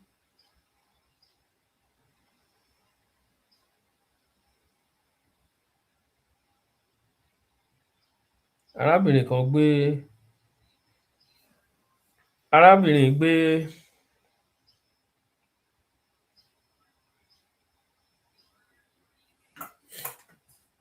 ẹgbọ́ ẹni tẹ́ wà ní Abẹ́òkúta, ẹ gbọ́ fídíò yìí o. Gbogbo ẹ̀yin ọmọ Abẹ́òkúta, kìdẹ̀ ń ṣe fọ́mọ Abẹ́òkúta nìkan. Arábìnrin máa ń gbé àwọn kíní jáde, mo máa ń wo fídíò ẹ̀. Kò yẹ ká kó gbogbo kíní dànù. Àwọn nǹkan téèyàn lè máa lò fún ara ẹ̀. Bóyá kéèyàn wá ojú ológbò, kéèyàn gbé mì tó bá fẹ́ rìnrìn àjò fún Ọ̀wọ̀, tẹ́ bá pàdé àwọn agbésùmọ̀mí, wọ́n á fi yín sílẹ̀ ni wọ́n á dẹ̀ ní kẹ́ máa lọ. Gbogbo àwọn nǹkan wọ̀nyí ara àwọn nǹkan tí baba ńlá wa tán fi sílẹ̀ fún wa nìyẹn, but à ń fojú ń fò, kò dẹ̀ yẹ kó rí bẹ́ẹ̀. Ẹ kú àsìkò yìí o, ẹ̀yin ti Leaders Bracelet. Ẹ gbọ́rọ̀ lẹ́nu Ẹ jọ̀wọ́ gbogbo ẹ̀yin tí fídíò mi yìí tó bá dé ọ̀dọ̀ yín, mo fi ọba dániwáyé bẹ̀ yín. Kọ́mọkọ́mọ ò ní kó wa lọ́mọ lọ, gbọ́mọgbọ́mọ ò ní gbé wa. Ẹ jọ̀wọ́ nítorí Ọlọ́run, ẹ bá mi pín fídíò yìí títí tó máa fi wọ ìpínlẹ̀ Ọ̀yọ́, tó máa fi dé ìlú tí wọ́n ń pè ní Ògbómọ̀ṣọ́ àti abúlé tí ìṣẹ̀lẹ̀ yìí ti ṣẹlẹ̀ níbẹ̀, wípé kí wọ́n jọ̀wọ́ nítorí Ọlọ́run, ẹ ò bí ìjọba ṣe ń ṣiṣẹ́, káwọn náà gbìyànjú láti wá eérú. Bẹ́ẹ̀ ni eérú, kí wọ́n dá iná igi kó jẹ́ àrò olójú mẹ́ta, kó dá iná igi, kán ṣe àrò lọ́nà méje, kán ṣe àrò opposite ẹ̀ lọ́nà mẹ́sàn-án, kó jẹ́ ojú mẹ́ta, kán dá iná síbẹ̀. Wọ́n lè gbé nǹkan kà, wọ́n sì lè má gbé nǹkan kan sórí ẹ̀. Kí iná yìí kó di eérú. Tó bá di eérú tán, kán wá asẹ́, kán fi sẹ́ gbogbo ìdọ̀tí tó bá wà nínú ẹ̀ bí èédú tàbí igi tí ò jóná tán, kán yọ wọ́n kúrò, kó di bí powder tó fẹ́lẹ́ dáadáa. Kán wá orúkọ àwọn ọmọ àti àwọn tíṣà tó wà nínú igbó yìí, kán mú ti àwọn obìnrin tí ó jẹ́ méje yẹn, kán ka orúkọ wọn síbẹ̀ gbogbo wọn pátápátá, kán mú ti àwọn ọkùnrin, kán ka orúkọ wọn síbẹ̀ gbogbo wọn pátápátá, kí wọ́n wá lọ sí ibi tí wọ́n mọ̀ wípé ọ̀nà tí wọ́n gbà lọ ni, tí wọ́n gbà wọ inú igbó yẹn. Kán fẹ́ eérú yìí sílẹ̀, kán gbàdúrà sí bó bá ṣe lè gbà, kán fẹ́ eérú yìí sílẹ̀. Bí ọba dániwáyé ṣe fẹ́ ṣe Leaders Bracelet ò mọ́, ṣùgbọ́n gbogbo àwọn ọmọ yẹn pátápátá ni wọ́n máa jáde síta. Bẹ́ẹ̀ ni gbogbo wọn pátápátá, bóyá àwọn agbófinró ló máa wá wọnú igbó lọ kó wọn wá ní o, ṣùgbọ́n agbára Ọlọ́run á borí agbára àwọn ìkà. Bẹ́ẹ̀ ni eléyìí ni Leaders Bracelet ní kí n sọ fún wa. Gbogbo àwọn ọmọ yẹn náà máa kó jáde. Ilẹ̀ Yorùbá la wà o, ilẹ̀ Yorùbá la wà, ọmọ Yorùbá ni wá. Ẹ má jẹ́ kí wọ́n ṣe wá níṣekúṣe eléyìí ní leaders bracelet ní kí n sọ fún wa o tó bá wá jẹ́ wípé bí mo ṣe ṣàlàyé òtó tí ẹ bá fẹ́ mi wípé kí n wá sí Ògbómọ̀ṣọ́ èmi leaders bracelet máa wá láti wá tọ́ yín sọ́nà bẹ́ẹ̀ ṣe fẹ́ ṣe nítorí ó ń bọ̀ àwọn ládẹ́ẹ̀dẹ́ ó dọ́dọ̀ yín ó lè dọ́dọ̀ ẹlòmíì náà òun ni mo ṣe wá lé ní èní ire o.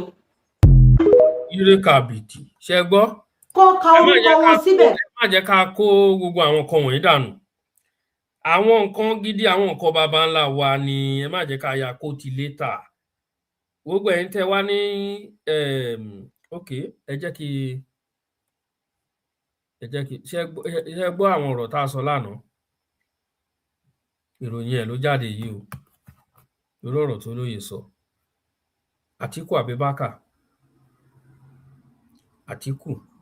Abubakar òun ló sọ ọ̀rọ̀ yìí ṣe mọ̀ pé ọ̀rọ̀ nǹkan ilẹ̀ Yorùbá máa ká wọn lára àtijọ́ tí Gúnmi ti ń sọ̀rọ̀ ìjẹ́ Àtíkù ní kí wọ́n lọ gbé Gúnmi ìjẹ́ ẹ ti rí bí tá Àtíkù ní ẹ lọ gbé Gúnmi DSS ó yá ẹ bọ́ síta ẹ lọ gbé Gúnmi ara nǹkan tá à ń sọ rèé o tó bá ẹ wò mo kàn fẹ́ rọra mú pọ́ìntì jáde fún wa kẹjẹ ká dì í mú tó bá jẹ́ pé kì í ṣe ọmọ Yorùbá ló wà ń bẹ̀ ni ṣé olóyè gan àtẹ̀lé sọ ọ̀rọ̀ bẹ́lẹ̀ ìṣá kó lọ jẹ́rọ Àtíkù ló jẹ́ president Nàìjíríà àtàárọ̀ yìí àbátàálẹ̀ àná wọn á ti lọ gbé olóyè lórí ọ̀rọ̀ tó sọ yẹn ẹ wò wọ́n invite Igboho for questioning over Oyo school adoption Article 8 tell DSS. Article 8 call on DSS to invite Sunday Igboho for questioning regarding his claim about politicians sponsoring kidnappers in Oyo State. Ṣé rí nǹkan tá à ń sọ? Ohun tá à ń sọ rèé. Ohun tí mo sọ lánàá rèé. Mo ti sọ lánàá, mo ní ọ̀rọ̀ tó lóye sọ yìí. Gbogbo ayé á gbé wọ́n dẹ̀ ni wọ́n fẹ́ wá fọ̀rọ̀ wá olóyè lẹ́nu wò. Olóyè ò bá wúkọ́ bẹ́lẹ̀ ìwé ìròyìn ti gbé e. Òun ni mo sọ pé wọn bá kọ́ṣọ̀ ara wọn láti máa tú ọ̀rọ̀ yẹn bó ṣe tú yẹn. Tó bá ṣe ń ṣe mo lè padà play fídíò yẹn. Mi ò mọ̀ bí ara ẹni tó ti wò rárá tó bá rẹni tó ti wò ń bí báyìí comment síbẹ̀ tó bá fẹ́ kí n padà play ẹ̀ you can tell me I will play the video again. Kò tiẹ̀ need gan kò need we don't need to play it again. Torí mo sọ lánàá yẹn pé ojú ta fi ń wò kọ́ máa yàtọ̀ síra ọ̀pọ̀lọpọ̀ àwọn èèyàn ó máa ń kọ́ ọ̀pọ̀lọpọ̀ àwọn ènìyàn á ní ẹ fi olóyè sílẹ̀ ẹ jẹ́ kó sọ nǹkan tó wù ú kíní kan ẹ jẹ́ kó sọ ìwọ́nú ẹ̀ kíní kan ẹ má jẹ́ kí ìtàn ẹ má jẹ́ ká sọ bẹ́ẹ̀ ẹ jẹ́ ká máa sọ bá a ṣe lè máa kọ́ṣọ̀ olóyè nípa ọ̀rọ̀ sísọ torí sọ̀rọ̀sọ̀rọ̀ ni wọ́n máa fẹ́ sọ gbogbo ọ̀rọ̀ inú wọn bí nǹkan ṣe ká wọn lára sí má ṣe fẹ́ sọ àwọn tó ń dúró tì wọ́n bo ni wọ́n wà. Thank you sir ẹ ṣe wà ńbẹ̀ thank you sir ẹ káàárọ̀ Mr. Adegoke àwọn tó ń dúró tì wọ́n bo ni wọ́n wà nígbà tó ń sọ àwọn ọ̀rẹ́ tó ń lè tètè fà wọ́n láṣọ padà sẹ́yìn ṣé mọ̀ pé ọ̀rọ̀ yẹn lágbára ni ẹ wò ó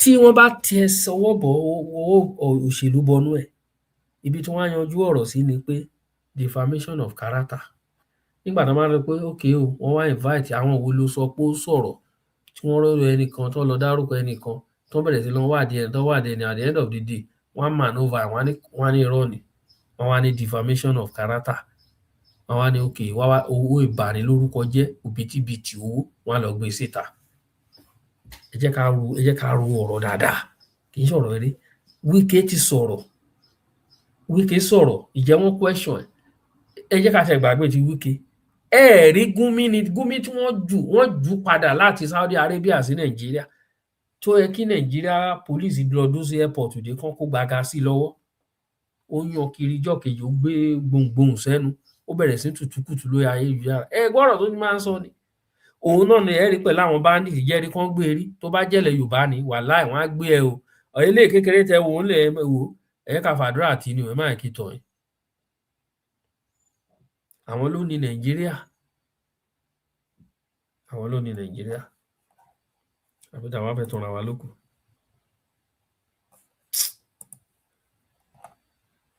wọ́n náà fẹ́ mo sọ̀rọ̀ kọ́lẹ̀ kan nípa ọ̀rọ̀ Sharia law àbí ẹ jẹ́ ká wá jọ wo fídíò yìí nísìn ìdí tí wọn ò ní fi gbé màá yín ẹ wá sọ fún mi.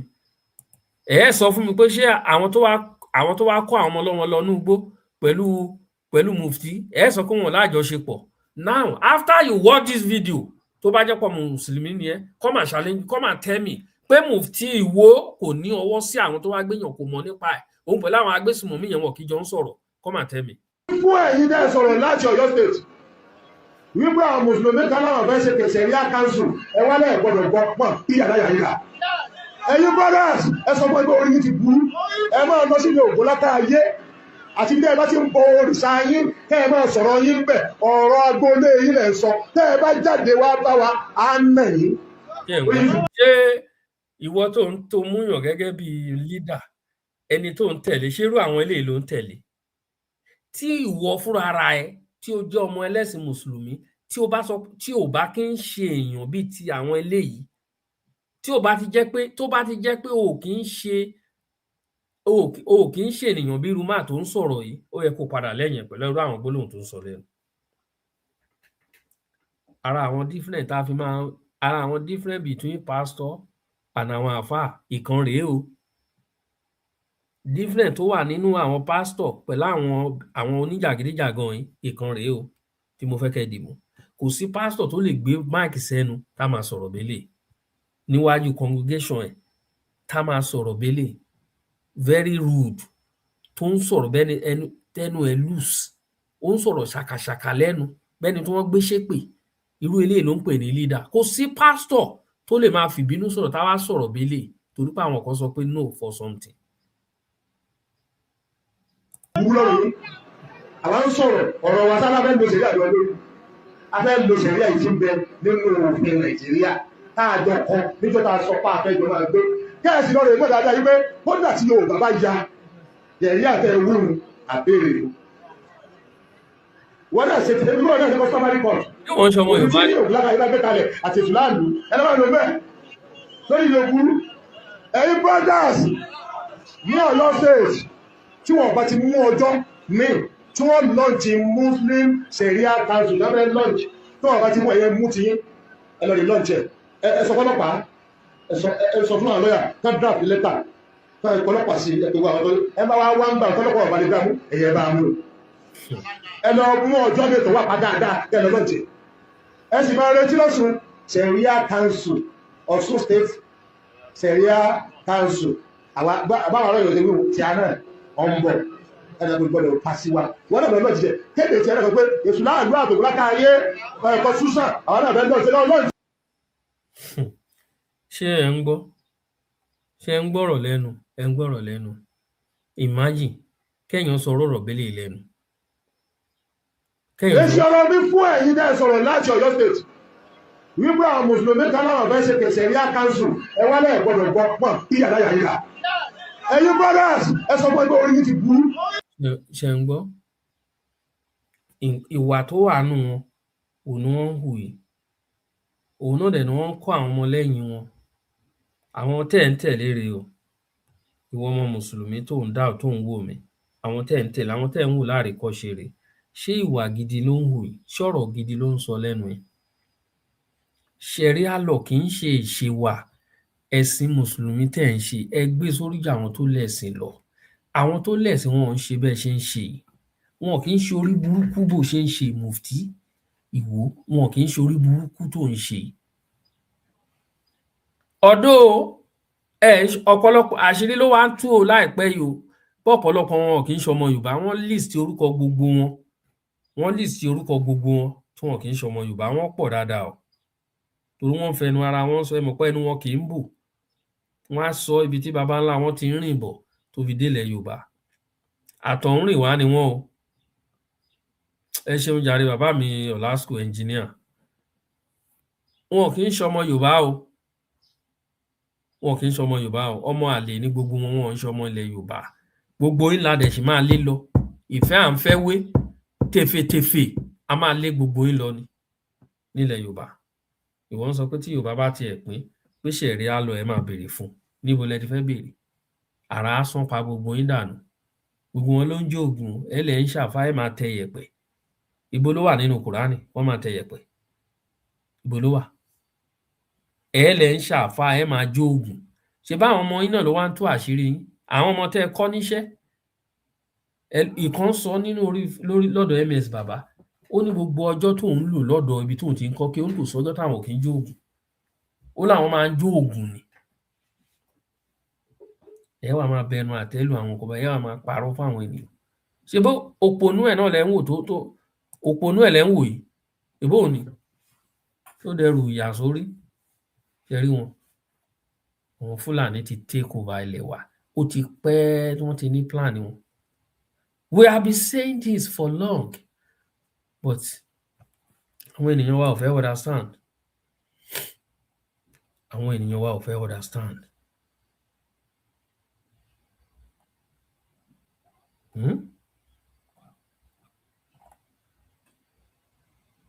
Hi, ó mà ṣe o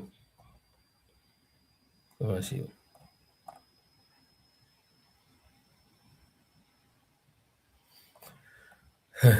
Ní dákẹ́ náà ní dákẹ́ ní dákẹ́.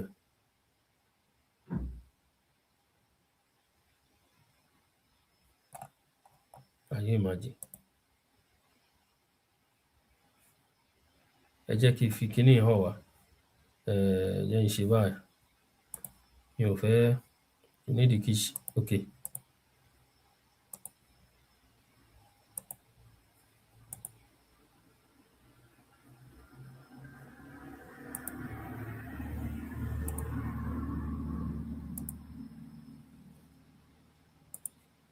Ṣé ń wò?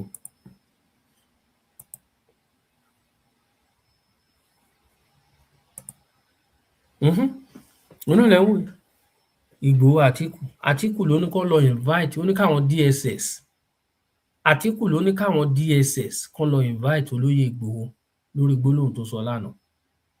Ìgbòho, I know the politician behind Oyo kidnapping.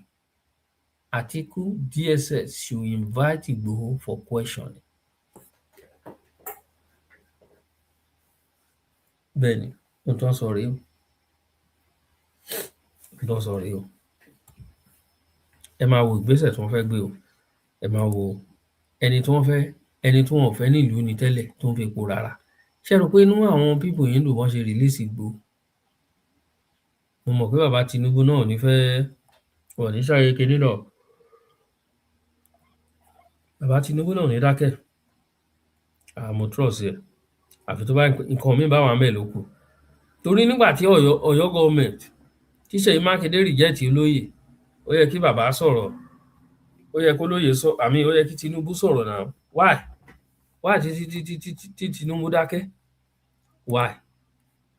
Why tí Tinubu dákẹ́ tó ń sọ̀rọ̀ sórí ọ̀rọ̀ yìí? Ó yẹ kó máa rí bẹ́ẹ̀ yẹn náà. He's supposed to say something. Èyí tó ti ṣe rí pé èmi ti ṣẹlẹ̀ lénìí, ó ti ń di tó ojoojúmọ́. Ìjẹta ni la ṣe ń gbọ́ tí ìròyìn àbúrò Adébáyọ̀ Adélábù Pẹ̀nkílẹ́mẹ́sì kìíní kọ́nà tí ń porúkọ ẹ̀ tó fẹ́ lọ fún gọ́vnà Ọ̀yọ́ state la ṣe ń gbọ́ tiẹ̀. Ìmí ló ti ṣẹlẹ̀ lénìí o. Ọmọ pásọ̀ náà ti gbé lọ yẹn. Ta ló jí mi tó fẹ́ ṣẹlẹ̀ lọ́la? Ó mà ṣe o. Ó mà ṣe o.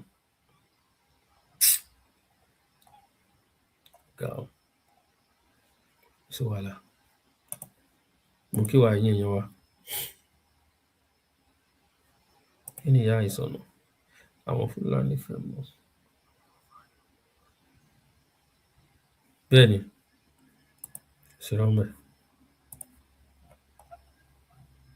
Mo rí fídíò kan sìn, mo dẹ̀ fẹ́ play ẹ̀ fún wa tẹ́lẹ̀ ní but I think tí Ọ̀yọ́ state tí wọ́n bá ṣe mistake pẹ́rẹ́ pé bóyá wọ́n lọ negotiate pẹ̀lú àwọn agbésùmọ̀mí ẹ má yẹ kí tàn yín ó ti tán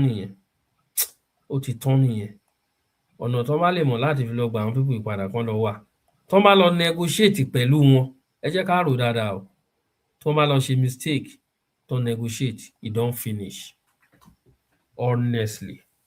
Ẹ ti fún wọn ní agbára, ẹ ti fún wọn lágbára nìyẹn. Wọ́n á dẹ̀ ṣẹ̀ṣẹ̀ wá bẹ̀rẹ̀ iṣẹ́ lóníṣọ̀ọ́sàn. Wọ́n ti fi mọ̀ pé yes.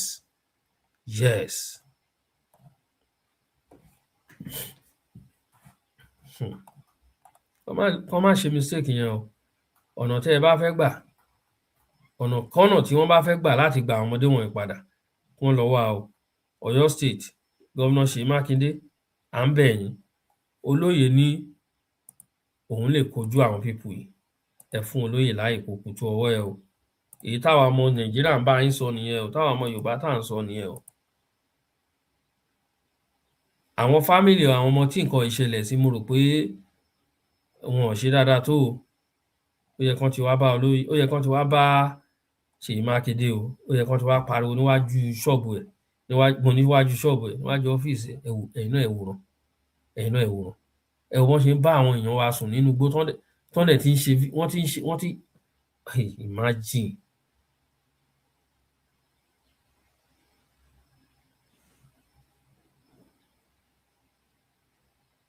Ó ga o. Wọ́n ní àwọn Fúlàní bíi 4 fi ipá bá ọmọbìnrin kan lò pọ̀ ní ọ̀kọ̀ọ̀kan. Káì! Mà ṣe o.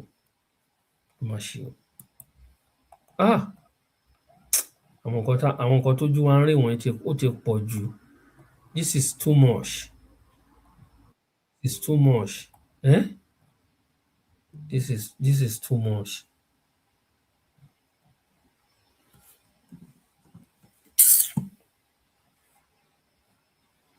Àwọn rádaràda fipá ń bá ẹni ẹlẹ́ni lò pọ̀.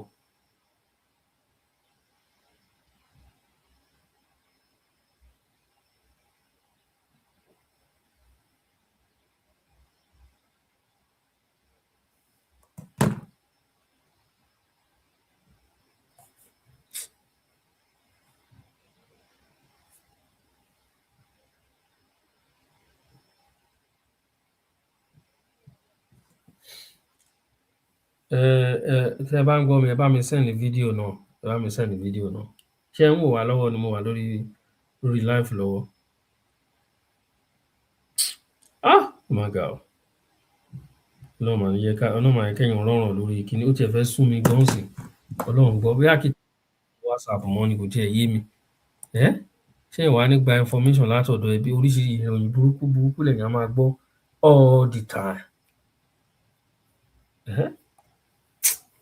Ẹ wo, ó dàbí pé mo fẹ́ máa lọ jàre. Ó tiẹ̀ sún mi, Ọlọ́run gbọ́. Àwọn ìròyìn téèyàn ń rí wọ̀nyí ti pọ̀ jù. Voice note kan lèèyàn kan send sí mi tiẹ̀, mo kàn gbọ́ bí 5 seconds níbẹ̀, nǹkan tó tiẹ̀ ti sọ gan, mo kàn stop ẹ̀ ni. Má dà mí lórí irú jọ̀ọ́, Ọlọ́run gbọ́. Ẹ wo, ẹ̀yin bàbá mi, ẹ̀yin ìyá mi, nǹkan kan wà tí ó yẹ kí n sọ tẹ́lẹ̀ ṣùgbọ́n mo ń wò pé kò need. Ìyá mi Stella, mo pè yín lánàá.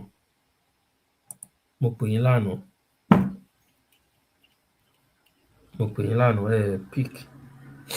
Mo mọ̀ bí ẹ rí miss call yẹn. Ìyá kan ló pè mí, mo mọ̀ pé wà lórí ètò, ṣe bẹ́ẹ̀ wà lórí ètò Yorùbáwùyí ní alẹ́ ìjẹta àbí? Mi ò mọ̀ bí ẹ wà ńbẹ̀ nígbà tí mo pè wọlé sórí ètò yẹn. Mi ò mọ̀ bí ẹ wà lórí ètò yẹn jọ́ yẹn, lórí ọ̀rọ̀ tó ń ṣẹlẹ̀ nípa ìjà ẹkùn kọ̀ọ̀kan bẹ́ẹ̀. Kálàáfíà ìjọba lèmi wà fún, ṣùgbọ́n àwọn kọ̀ọ̀kan ò understand. Ìyá kan send voice note kan sí mi. Voice note yẹn bí mi nínú gan seriously, but tí bá ní kí reply ìyá yẹn, mi ò mọ̀ bá àgbàlagbà ṣe máa behave bẹ́ẹ̀ yẹn. Voice note tí ìyá yẹn send ó bí mi nínú gan, ó wá ń pè mí. Ẹ wà ńbẹ̀ nígbà tí mo pè. Ẹ jọ̀ọ́, àwọn ọ̀rọ̀ tí mo sọ ṣó burú ni? Ṣé ọ̀rọ̀ tí mo sọ burú ni? Pé ká jọ ṣe pọ̀. Èwo ni kí ìrò ẹkùn wà, kí ìjà ẹkùn wà? Ẹ wo àwọn OPC ń sìn, wọn ń bára wọn ṣe. Ẹ rí miss call? OPC wọ́n pín sórí ṣíṣe ọ̀nà wọn bára wọn ṣe Àgbẹ̀kọ̀yà the same thing àwa dá ẹgbẹ́ kan sílẹ̀ ń sìn kò tẹ̀ tí ìrìnlẹ̀ wọn tẹ̀ tí accept àti pín sọ́nà mélòó kan ṣó yẹ kó rí bẹ́ẹ̀ ni ọ̀rọ̀ yẹn wá dá wàhálà sílẹ̀ nígbà tí bàbá Èkìtì àwọn ọ̀rọ̀ tí bàbá Èkìtì ń sọ lórí program Yorùbáwùyí lọ́jọ́ yẹn òun ló jẹ́ kí ìpè wọlé pé no kò yẹ kó rí bẹ́ẹ̀ lẹ́yìn náà nǹkan tí mò ń tẹ̀ mẹ́nu ni pé ṣe jẹ́ ká pe àwọn méjèèjì ká gbọ́rọ̀ lẹ́nu eléyìí ká gbọ́ tẹ́nìkan bá gbọ́rọ̀ wá bá wa tá dẹ̀ ń gbọ́rọ̀ ẹnìyẹn tá dì í mú tá a gbọ́ ní kí wọ́n ń ṣe nǹkan bẹ́ẹ̀ yẹn ẹnì kejì definitely òun náà máa ní ọ̀rọ̀ láti sọ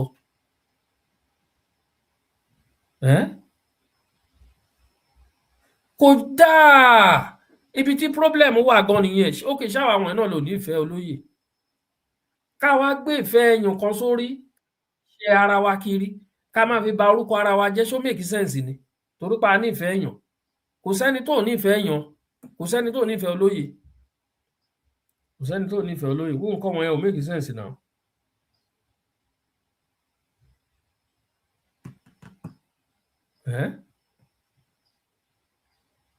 Kò make sense.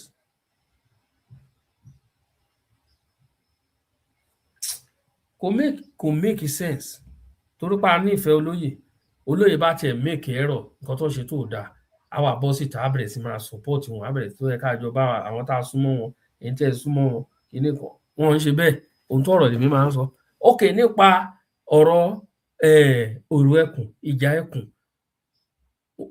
bàbá Èkìtì dẹ̀ sọ a lot of things wọ́n sọ a lot of things débi kí wọ́n náà fẹ́ gbalé ẹnìkan ẹ wá wo àná lórí ètò àròlé bàbá tẹ́ntẹ́ wá pe ẹni yẹn lánàá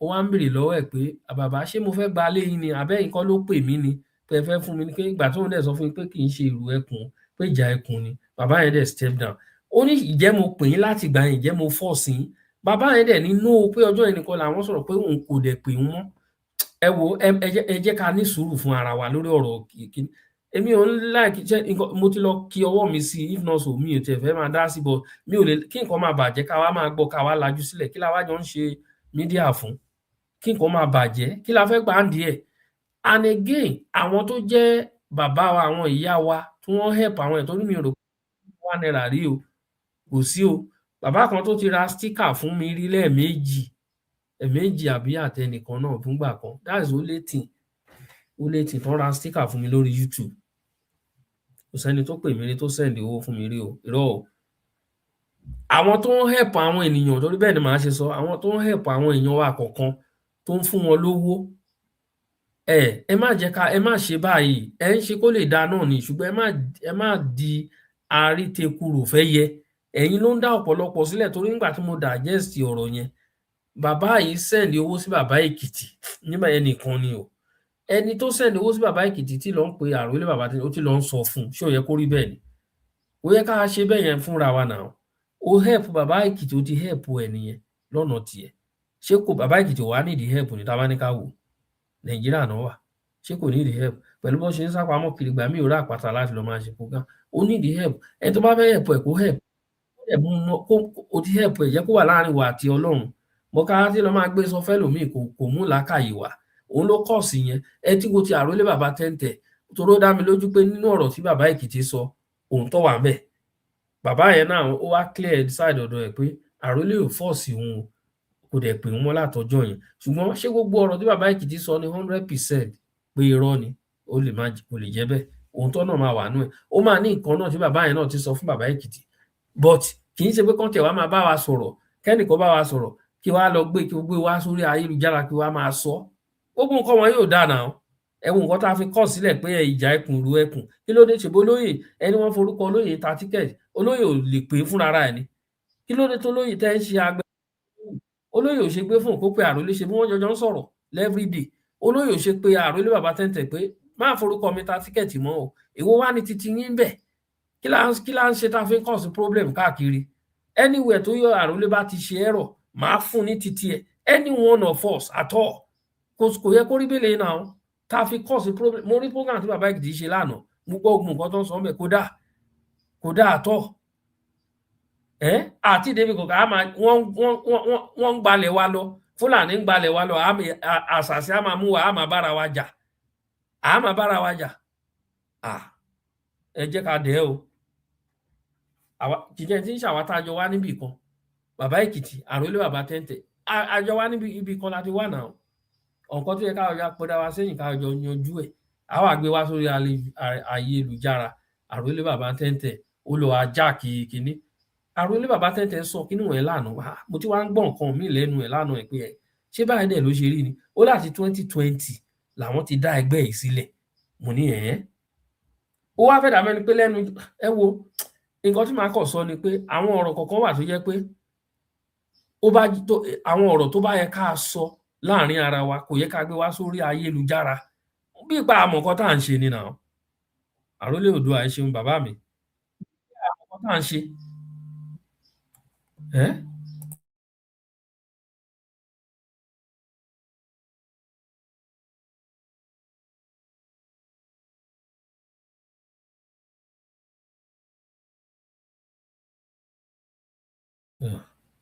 so bí ó ṣe jẹ́ nìyẹn bí pé àmọ̀kan tá à ń ṣe ni ẹ má bínú mo gba ìyàwó mi pè mí ni irú nǹkan báyìí ṣẹlẹ̀ àrólé wọ́n á pe mítìn olóyè á pe mítìn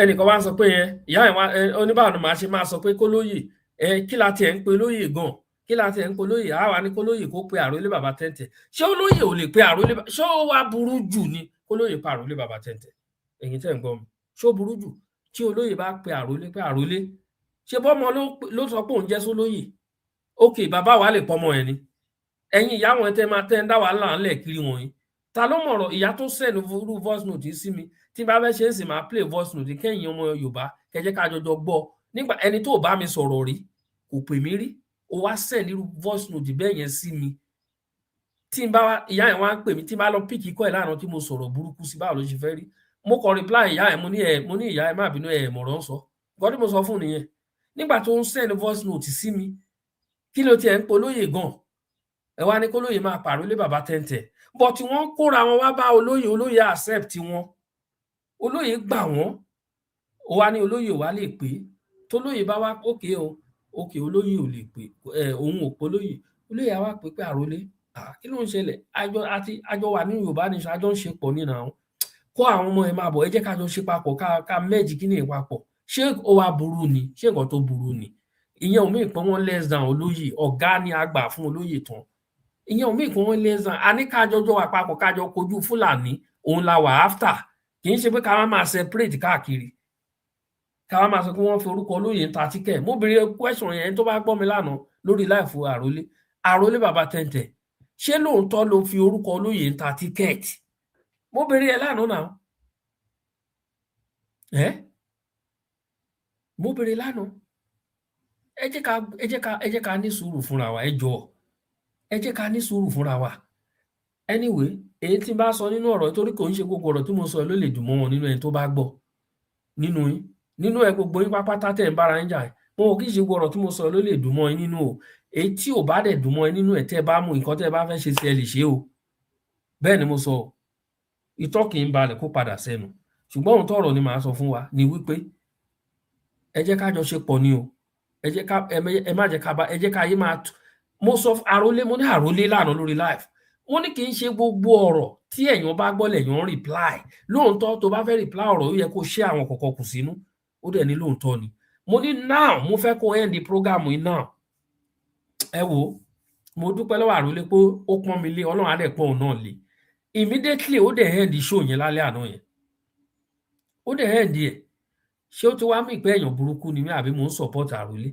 kò sí ètò kọ̀ mímì mọ́ ní kọ̀ọ̀kan ṣe pọ̀ pẹ̀lú ìjà ẹkùn ìrù ẹkùn wọ́n ẹ̀ṣẹ̀ gbé síta ni in fact nígbà tí kinní ìjáde mi ò mọ̀ yàtọ̀ tó wà ń bẹ̀ gbogbo ṣe bẹ́ẹ̀ wà lórí ìkànnì mo ti ń promote ẹ lọ darapọ̀ mọ́ ìjà ẹkùn ẹ bá rá àwọn mẹ́sẹ̀jì àwọn ọmọ ìlú mi bọ́ ṣe inbox mi páwọn ní interest kí wọ́n fẹ́ join mo lẹ́nìbọ̀ tó bá fẹ́ join o ẹ inbox mi màá bá yín gba nọ́mbà tí ẹ pè tẹ́ ẹ fi lè register mo bá ń gbé wọn fúnra mo ń gbèrò ẹkùn fún ìjà ẹkùn èmi ò mọ̀ mo bá pe àwọn bàbá mi kan láti ìlú wa àwa sọ̀rọ̀ débẹ̀ wọ́n ní àkílódé tí mi ṣe bá wọn sọ̀rọ̀ kan gba ìlú wa kọjá ńgbà tán lọ sí ìkàbà ọjìnà mọ́ ìlú wa náà kí ló dé tí mi sọ mo á lè mi náà ò mọ̀ ó kọ̀ yà mí lẹ́nu pé mo kọ̀ rí wọn ni pé wọ́n travel wọ́n lọ sí Ìkàbà mo ní àti pé kì í ṣe ọ̀dọ̀ wa náà gbà wọ́n gba ti Òmù jáde sí Àmọ̀yè jáde sí Ìkìrìn Àdé Ìyàrá jáde sí Ìkàbà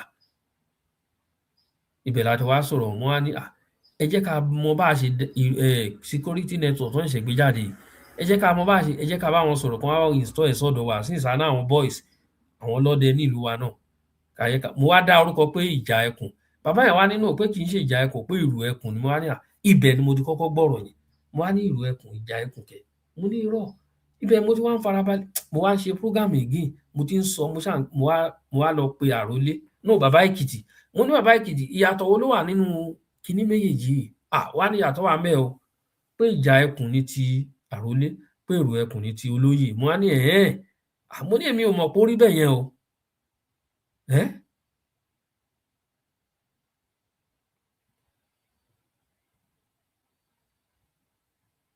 ẹ jẹ́ kí ka kíní tí bàbá ẹ̀kọ́ ara àwọn èèyàn wa náà lélẹ́yìí náà wọ́n ní it is good for àròlé bàbá Tẹ́ntẹ́ is one of the Igboho follower that trusted most he is a honest man ṣe rí nǹkan bẹ́ẹ̀ yẹn ṣe rí nǹkan tí bàbá ẹ̀kọ́ síbẹ̀ yẹn sí ṣe rí nǹkan tó ń kọ síbẹ̀ ṣe rí nǹkan so and again àròlé tí méjì àwọn kan ó ní mo yí sọ tí nǹkan bí lè bá ṣẹlẹ̀ ẹ jẹ́ ká irú bí ìyá wa yẹn ṣe prógámù jọ yẹn bọ́n ṣe bá bàbá Èkìtì sọ̀rọ̀ débì kan ó yẹ kán gbé fóònù lórí láìfẹ́ yẹn kán dẹ̀ pé àròlé náà kán gbọ́rọ̀ lẹ́nu ẹ̀ kẹ wá gbé méjèèjì yẹn fúnra and you cannot choose out of one nǹkan bá jẹ́ ẹyọ kan tó máa ní òkè kán máa choose ẹyọ kan náà ni wàá mú bọ̀ tó bá jẹ́ méjì kán máa choose wàá wò tó wàá wò sí wàá wá choose kan bẹ̀ bọ̀ tá a bá gbọ́ kan tá a gbọ́ kejì kò ní lè balance we need to balance òun ni mo fi pé bàbá Èkìtì mo pe àròlé mo gbọ́ méjèèjì papọ̀ gbà ní bàbá Èkìtì sọ ti tiẹ̀ mo gbọ́ mo ní òkè àròlé báwo wá ni òun náà sọ tẹ̀ mọ́ ní òkè àròlé ṣé ẹ̀ wá lè join papọ̀ ni mo ní tí mo wá ní òkè tí bàbá bá pè é lè ní Ìgbòho bá pè é pé òkè o lọ kó àwọn ọmọ ẹ máa bọ̀ ṣé ó ní ó ló tán síbẹ̀ nìyẹn that was last 2 weeks kan mo pè ó ní tí bàbá bá pè òun sì pé òkè lọ kó àwọn ọmọ ẹ máa bọ̀ káàjọ papọ̀ ó ló tán síbẹ̀ nìyẹn ó ní ṣùgbọ́n àwọn ti register ó ní bàbá dẹ̀ mọ̀ sí but ọ̀rọ̀ tí bàbá Èkìtì ń sọ ń contradict nǹkan tàrólé ń sọ pé olóyè sọ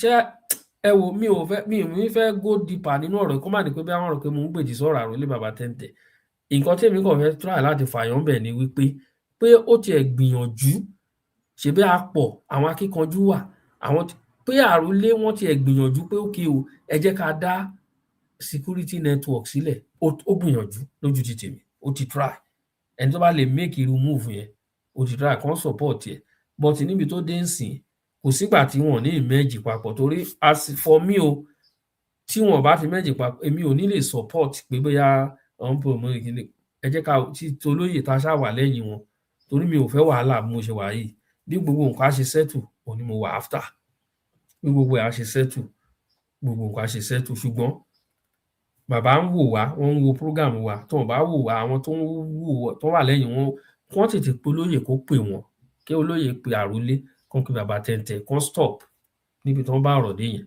kán stop ẹ̀ ìdí tí mi ní lè fi dá àròlé lẹ́bi ni wípé àwọn ọ̀rọ̀ tí bàbá Èkìtì sọ lórí àwọn program méjèèjì tó ń ṣe ọ̀rọ̀ wọn yẹn pọ̀ o lóun tọ̀rọ̀ ni kò sẹ́ni náà tó ní fi bínú jáde síta láti wá fi dá ẹni yẹn lóhùn tẹ́yàn tó bá ń claim pé èèyàn ń bà ẹ́ lórí jẹ́ ẹ jẹ́ kí n lò bẹ́ẹ̀ yẹn ẹ jẹ́ kí n lò bẹ́ẹ̀ tó bá ń claim pé ń bà ẹ́ lórí jẹ́ ìwọ náà wá jáde síta láti wá clear ara ẹ̀ òun nìkan tó wà láàrin yẹn òun nìkan tó wà ń bẹ̀ so kọ́ ṣàjọ ni tí n bá ṣe tán sìn màá bá àròlé sọ̀rọ̀ bàbá Èkìtì màá bóun náà sọ̀rọ̀ kán jọ kán má ṣe ẹni program mọ́ kán jẹ́ ká settle ẹ̀ tí wọ́n bá dẹ̀ sọ pé tọ̀ àwọn ti torí according to àròlé sọ pé àwọn ọmọ Yorùbá kan ló dá ẹgbẹ́ yẹn sílẹ̀ bàbá Èkìtì ní àwọn ọmọ ẹgbẹ́ kan ló dá tibí náà sílẹ̀ tọ̀ a mọ̀ pé látọ̀dọ̀ olóyè ni ṣùgbọ́n síbẹ̀síbẹ̀ tó bá di pé bóyá wọn ní lè jọ ṣe papọ̀ ẹ̀rọ wà níwájú o mò ń sọ tèmi nísìnyí mo dẹ̀ mọ̀ pé ìwọ̀nba àwọn tó ń gbọ́ mi ń sìn wọn ò ní gbàgbé ọ̀rọ̀ yìí gbogbo ẹ̀rọ ẹ̀ ń wà wájú ló máa wá reflect ó lè má ti jáde síta ń sìn ọlọ́run á jẹ́ kí gbogbo nǹkan tí olóyè tí wọ́n dúró dè kó tẹ̀ wọ́n lọ́wọ́ torí mi ò mọ̀ nǹkan tó lè jẹ́ kó delay tí kí ò fi ṣiṣẹ́ I don't know wọ́n ti bàbá ti fọwọ́ sí bàbá Tinubu ti fọwọ́ sí kí ló wá ń delay káàtì lè máa rí àwọn ọmọ ogun wa káàkiri gbogbo state mo ní àwọn message àwọn ọmọ síbi tó pọ̀ tí wọ́n fẹ́ join tó bá pa continue láti gbà láti máa promote lọ́yẹ̀ mọ́ àwọn tá ti pè wá ni a ti ní nọ́mbà tí wọ́n máa pè fún at least wọ́n máa pín nọ́mbà fún àwa media ẹni tó bá fẹ́ join ẹ fún ní nọ́mbà yìí o free ní form kó wá join mo ní wọn sọ́wọ́ tó ń pè mí náà ẹ wo stop mi ò ní lè sọ jù bẹ́yẹn lọ wọn bá náà sọ nínú ọ̀rọ̀ lọ́rọ̀ mi ò fẹ́ kí sọ ọ̀rọ̀ mi di ìgbọ̀rọ̀ mi dẹlẹ́rù okay.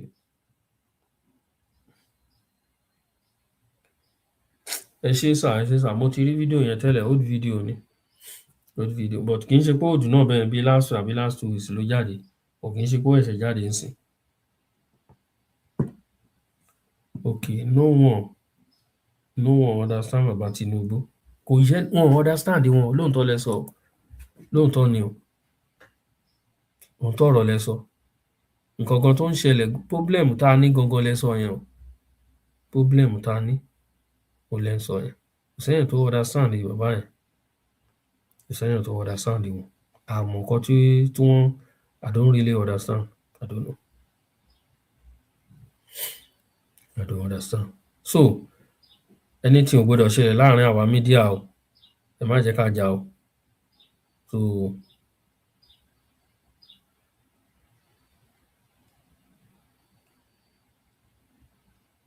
ọ̀rọ̀ kan ló wú jáde yìí bẹ́ẹ̀ ló tọ̀rọ̀ lẹ́sọ̀ náà àbẹ́ ìgbọ́ tán ní kán lọ question bàbá nísìn wọ́n ní you need to be question wọ́n ní you need to be question ṣe mọ̀ pé ọ̀rọ̀ olóyèdè ni wọ́n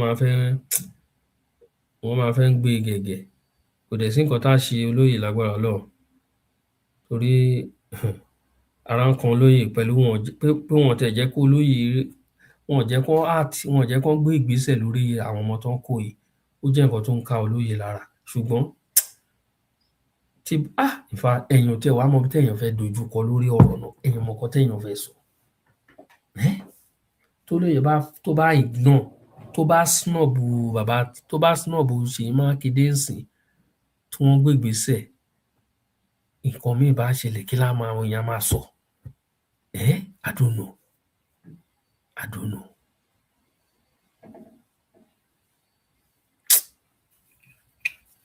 confusion gidi leléyìí o torí tó máa lọ pé èmi gan fúnra mi ò confuse gan ọlọ́run mo pa honestly tó bá ní mi ò confuse irọ́ ni mo pa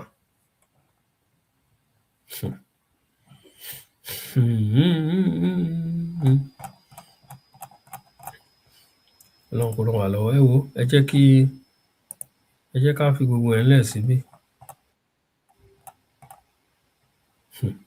àwọn èèyàn ló ti ń sáfìlú sílẹ̀ yìí o Nasarawa kọ́ yìí Nasarawa náà ni attack now occupy our territory displaced Nasarawa community crowds gbogbo wọn ṣe kẹrù sórí ibo ni wọ́n ń lọ nígbà téèyàn kẹrù sórí tó ń fi ilé àtọ̀nà ẹ̀ sílẹ̀ ibo ló mọ̀ tó ń lọ ta ló fẹ́ gbà á sílé níbi tó ń lọ ta ló fẹ́ gbà á sílé tí àwọn èèyàn wa tí ẹ bá ń rí àwọn nǹkan mi rò pé ó yẹ kẹ́ ẹ sùn kẹ́ ẹ imagine kẹ́ máa imagine ẹ mọ̀ bẹ́ẹ̀ ṣe imagination kan kẹ́ ẹ máa fojú inú kó máa fi yàwòrán nǹkan òun náà ń pè bẹ́ẹ̀ ojú inú kó máa fi yàwòrán kó wà níbi tó wà kì í ṣe pé bí ó ń sùn ó dàbí ẹni pé ó ń dijú kó wá máa wò pé òun wá sá fi ilé òun sílẹ̀ òun wá ń kẹ́rù òun wá ń sá lọ bì kan ibo ló mọ̀ tó ń lọ.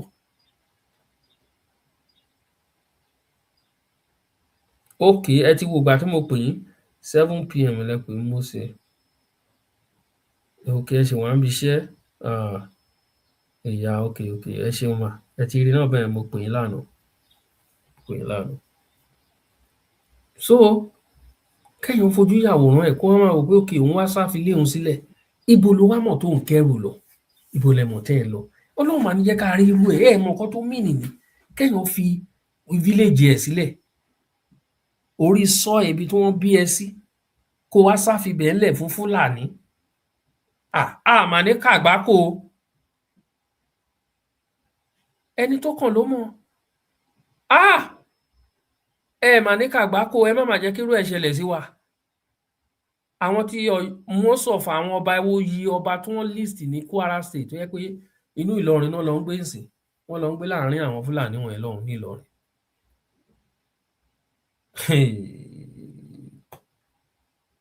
Tọ́ odójú ẹ wò ẹ jẹ́ kí n máa lọ ẹjọ́ bàbá mi àrólé Oòduà mo kí yín o ẹ kúṣẹ́ ìlú ẹ kúṣẹ́ takuntakun ara àwọn akọni wa náà nìyẹn o. Ìyá mi mo kí yín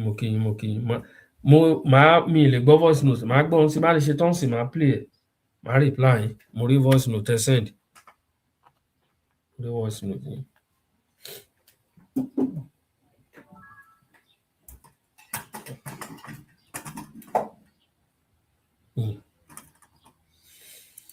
Tọ́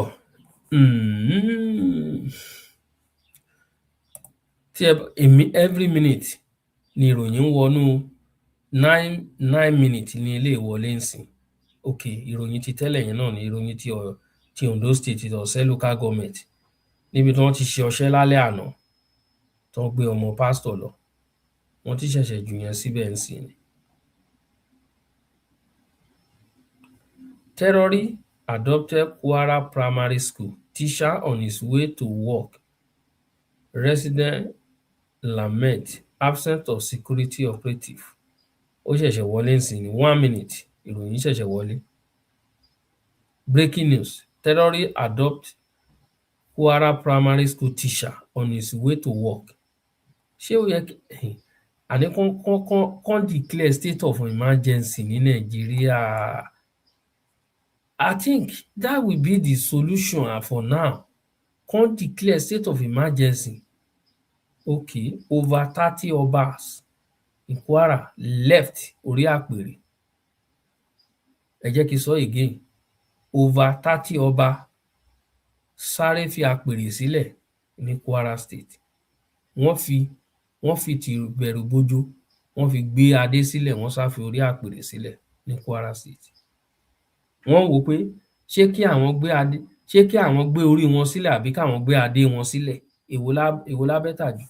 Bàbá wa gbé adé sílẹ̀, wọ́n gbé orí wọn, wọ́n gbórí wọn sá lọ. Ọ̀gẹ̀dẹ̀ ń pọ́n, ọ̀gẹ̀dẹ̀ ń bàjẹ́ ló ń pọ́n. Ó mà ṣe o. Ó mà ṣe o. Ó yẹ kán declare state of emergency ní Nàìjíríà o. Ọlọ́run gbọ́. Ó yẹ kán declare state of emergency. Onílégbélé kán ti everywhere pa gbogbo kán ti school ti gbogbo ẹ̀ everybody wà nínú ilé ẹ̀. Everybody wà nínú ilé ẹ̀. Kán kó àwọn kán lọ seek for international support láti wá ràn wá lọ́wọ́. Nǹkan tí mo lérò pé ó yẹ kí bàbá Tinubu ṣe nìyẹn o. Nǹkan tí mo lérò pé ó yẹ kán ṣe nìyẹn. Tọ́ èmi ti ṣe tí mo fẹ́ ṣe o. Kò ní jù báyìí lọ. Mo kí yín o ẹ̀yin bàbá mi, ẹ̀yin ìyá wa, àrólé Oòduà kò ní bàjẹ́ bàbá. Ẹ jẹ́ ká fi gbogbo ẹ̀ ńlẹ̀ síbí o. Mo kí wa lógún, mo kí wa lọ́gbọ̀n. Tẹ̀ṣọ́ tológun mo kí yín. Tẹ́ bá ń wò wá nígbà àkọ́kọ́ ẹ má gbàgbé láti subscribe fún wa. Ẹ jọ̀ọ́ nǹkan yẹ kan tẹ́ ṣe fún wa nìyẹn. Ẹ bá wa subscribe kẹ́dẹ̀ bá wa pín ètò wa. Ó ti di ọ̀la nìyẹn lágbára Ọlọ́run. Ẹ ti máa bá wa pàdé lọ́la. Ẹ ṣeun bàbá mi, ẹ ṣeun gọ́sà. Ẹ bá wa pàdé lọ́la. Ẹ ṣeun.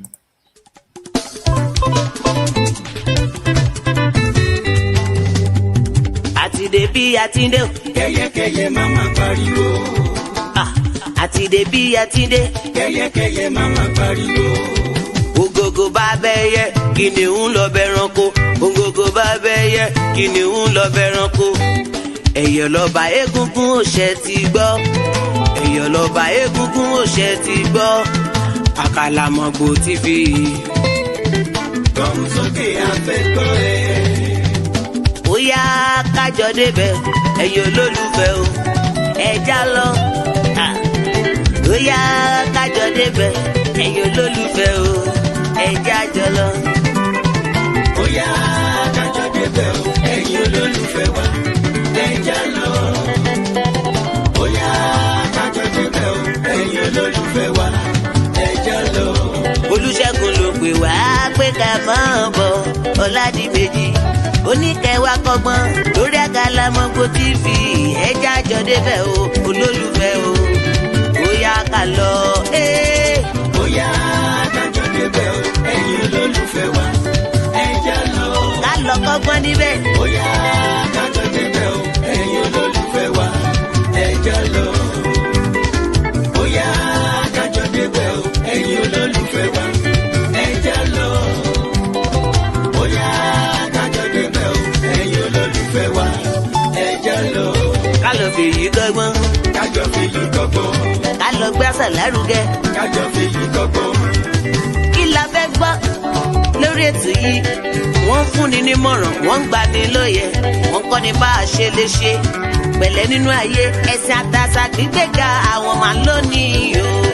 Èyí olólùfẹ́ o, ó yá kájọ lọ. Ó yá kájọ débẹ̀ o, ẹ̀yin olólùfẹ́ wa. Ẹja lọ. Ó yá kájọ débẹ̀ o, ẹ̀yin olólùfẹ́ wa. Ẹja lọ. Lábẹ́ aláṣẹ Emmanuel Tiwa, Olúṣẹ́gun Ọládìméjì ló ní pariwo. Ó ní kẹ́ máa bọ̀ wá s'Àkàlàmọ̀gbò TV show kájọ fèyí kọ́gbọ́n. Kájọ fèyí kọ́gbọ́n. Kájọ lára wa lọ́yẹ. Kájọ fèyí kọ́gbọ́n. Ọ̀rẹ́ mi kí ló ń wò tó ti ẹ̀ gbọ́ ìyá kájọ débẹ̀ o. Kájọ fèyí kọ́gbọ́n. Àkàlàmọ̀gbò ti dé o, àwòkọ́ lọ́gà èdè o, ìyá kájọ débẹ̀. Kájọ fèyí kọ́gbọ́n.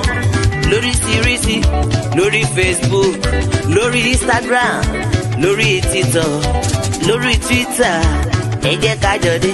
Ẹ jẹ́ ká lọ débẹ̀ o, ká lọ gbádùn ara wa. Àkàlàmọ̀gbò TV yóò kọjá bẹ́ẹ̀ o. Kájọ fèyí kọ́gbọ́n. Ọmọ Yorùbá tàtà ni ọmọ Yorùbá tàtà ni mí. Àkàlàmọ̀gbò TV ó bá yí láwùjọ. Olódùmarè á fún ẹ ṣe láṣẹ lẹ́dùmarè ọba o. Àkàlàmọ̀gbò TV ó bá yí láwùjọ. Ẹ jẹ́ ká lọ débẹ̀ o, ká lọ fèyí kọ́gbọ́n. Àkàlàmọ̀gbò TV ó bá yí láwùjọ. Ọmọ àjọ wa àkókò ló ní pariwo ó gbà yí ó gbẹ̀yẹ. Àkàlàmọ̀gbò TV ó bá yí láwùjọ. Emmanuel Ọládìméjì bàbá ló ní kí n máa wí bẹ́ẹ̀. Àkàlàmọ̀gbò TV ó bá yí láwùjọ. Bí Báláwa ti bá ń pọ̀rọ̀ máma sọ pé ó gbọ́. Àkàlàmọ̀gbò TV ó bá yí láwùjọ. Ladies and gentlemen, the national anthem of the newly formed Ududuwa Nation.